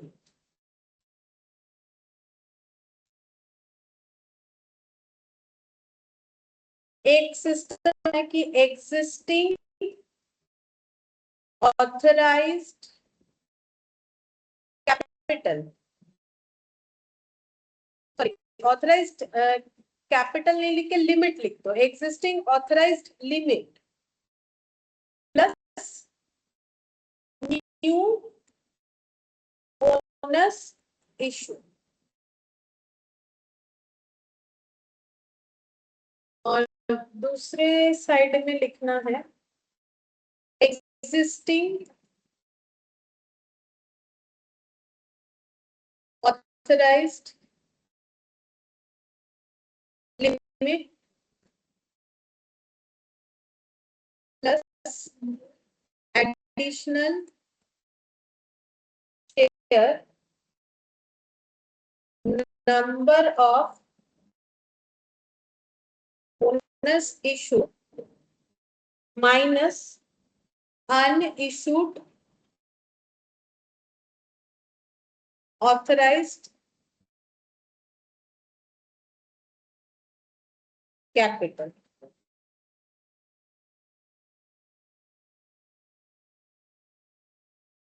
ठीक है। अब जो इलास्ट्रेशन 3 हम लोगों ने किया उसी से समझा देंगे, लिख लो। ये लिखने के बाद तुम लोग मुझे एक चीज बताओ कि तुम लोगों ने मुझे जो बोला वो कौन सा वाला है? ये वाला मेथड 1 और मेथड 2 लिखे। मेथड 1 है। तुम लोगों ने बोला एग्जिस्टिंग लिमिट क्या था? हाँ, तुम लोग इलास्ट्रेशन 3 से ही बताते। तुम लोगों ने बोला देखो 1 लाख था और हम लोगों ने कितना बोनस इशू कर दिया? 22,500। फिर तुम लोगों ने टोटल बता दिया 1,22,500। तो इस तरीके से भी हम लोग लिमिट कैलकुलेट कर सकते हैं। और अगर ये वाला मेथड 2 जो मैंने नाम दिया है, वैसे इसका कोई नाम नहीं है, वैसे मेथड 1 मेथड 2 तुम लोग बता पाओ इसलिए मैंने लिखा है। कोई भी यूज कर सकते हो, इसमें कोई रूल्स नहीं है कि ये करना है कि वो करना है, लेकिन अलग अलग आंसर आएगा। अगर ये वाला फॉलो करोगे तो कितना आएगा पहले वो बताओ। ये तो बता चुके हो, इधर वाला बोलो कितना आंसर है।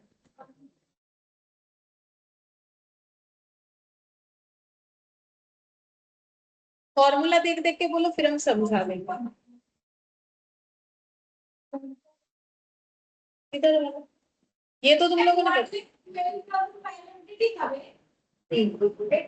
না ওটা তো 1,22,000 হচ্ছে, এটা 1,12,500 হবে, এটা ঠিক বলেছো, কিন্তু আগেরটা তো 1,22,000 হচ্ছে, সেম হবে না। আনসারটা ঠিক বলেছো, 1,12,000 सेम হবে না। लेकिन उससे कोई प्रॉब्लम नहीं है, ये तो ऑथराइज्ड है ना, कोई प्रॉब्लम नहीं है। ऑथराइज्ड कैपिटल से थोड़ा ना कोई प्रॉब्लम, मेरा पेड अप सेम होना चाहिए, चाहे किसी भी प्रोसेस से क्वेश्चन करो, पेड अप में कोई चेंजेस नहीं होना चाहिए, ऑथराइज्ड में हो सकता है। अगर इस तरीके से हाँ बोलो 1,12,500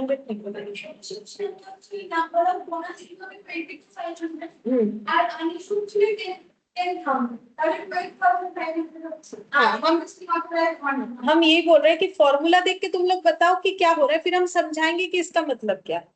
देखो फॉर्मूला देख के अगर तुम लोग बोलना चाहो, सबसे पहले बोलो, हम इलास्ट्रेशन 3 से ही ये वाला बता रहे हैं। एग्जिस्टिंग ऑथराइज्ड लिमिट कितना था? 1 लाख। 1 लाख था। एडिशनल, हाँ एडिशनल शेयर कैसे निकालना है? नंबर ऑफ बोनस इशू, बोलो कितना था बोनस इशू, लेस करना है अनइशूड ऑथराइज्ड कैपिटल, तो ऑथराइज्ड कैपिटल था 1 लाख, कंपनी ने कितना शेयर इशू किया था? इक्विटी 9, तो अनइशूड कितना था? 10,000, तो 10,000 माइनस करके कितना आ जाएगा? 12,500 तो टोटल हो जाएगा 1,12,500। लेकिन ऐसा क्यों?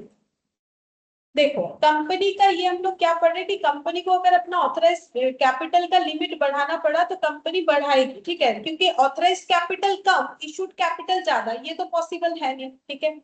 अच्छा अब देखो, कंपनी बोल रही है कि मैंने कितना शेयर इशू किया है? टोटल 90,000, मेरा लिमिट कितना है? 1 लाख। अब मैंने एक्स्ट्रा कितना शेयर इशू किया है, मतलब बोनस के नाम पे, बोनस के नाम पे, लेकिन मेरा लिमिट में कितना बचा हुआ है, कितना मुझे करना चाहिए था? कैसा भी शेयर हो, हम कितना और इशू कर सकते थे? 10,000, मैंने कितना कर डाला, तो मुझे मैंने कितना एक्स्ट्रा कर दिया, तो मेरा लिमिट और कितने से बढ़ाने से काम बन जाएगा? नहीं समझ में आया? समझ में आया मेरा बात? हम फिर से बता देते, इधर वाला थोड़ा अलग होता है तो बता देते। देखो मेरे पास, मैंने 1 लाख शेयर इशू किया था, सॉरी 1 लाख का मेरा लिमिट था, मैंने उसमें से कितना लिमिट यूज किया? देखो 1 लाख में से यूज कितना कर लिया है? 90,000, 1000 मतलब के, बचा कितना है?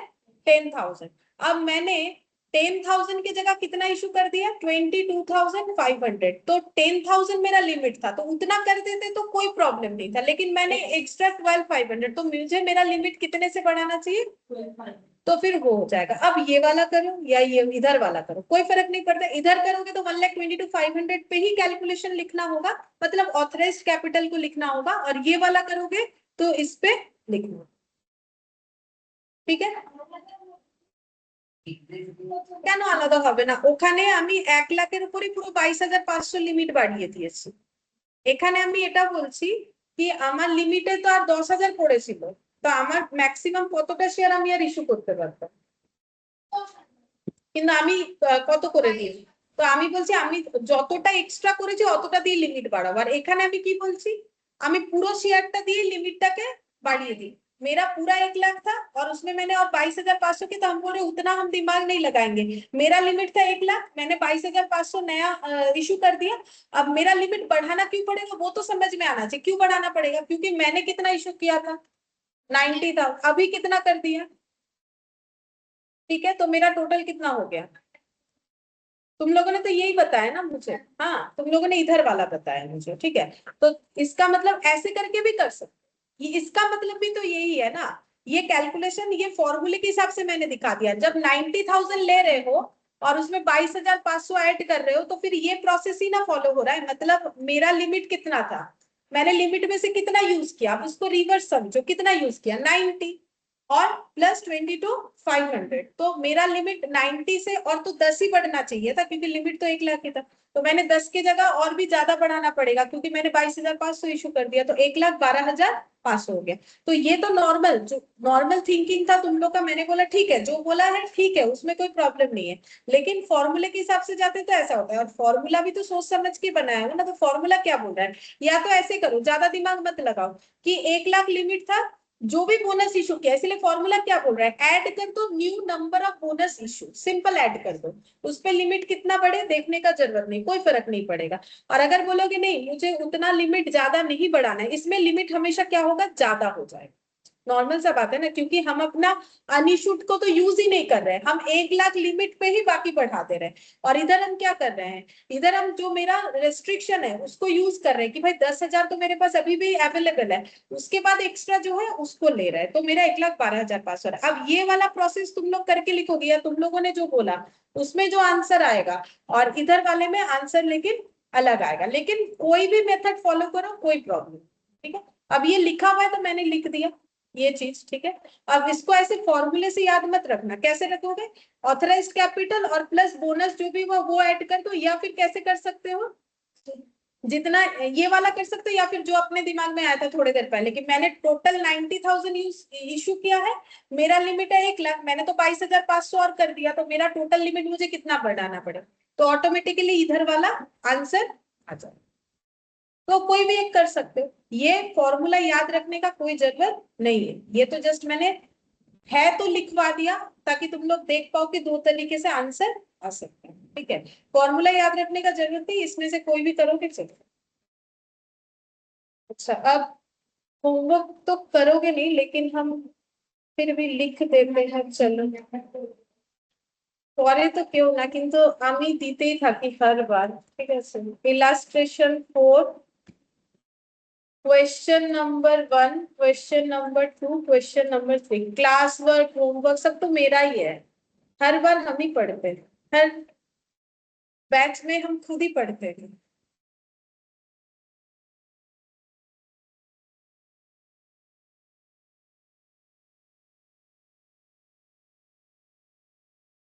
कोई होगा, कोई तो होगा जो करेगा, ठीक है, ये सोच के, लेकिन बहुत कम होता है। হুম? না পাঠালেও হবে, করলে অন্তত আমি বুঝতে পেরে যাব কখন, যখন আমি ক্লাসে বলবো, যদি তোমরা আমাকে কিছু বলতে পারো ওই কোয়েশ্চেনের রেসপেক্টে, তো নিশ্চয়ই দেখেছো কিছু, আর যদি কিছুই না বলতে পারো তাহলে কিছুই দেখোনি, বুঝে যাবো, ঠিক আছে, ঠিক আছে, by. Thank you, ma'am. Bye, ma'am.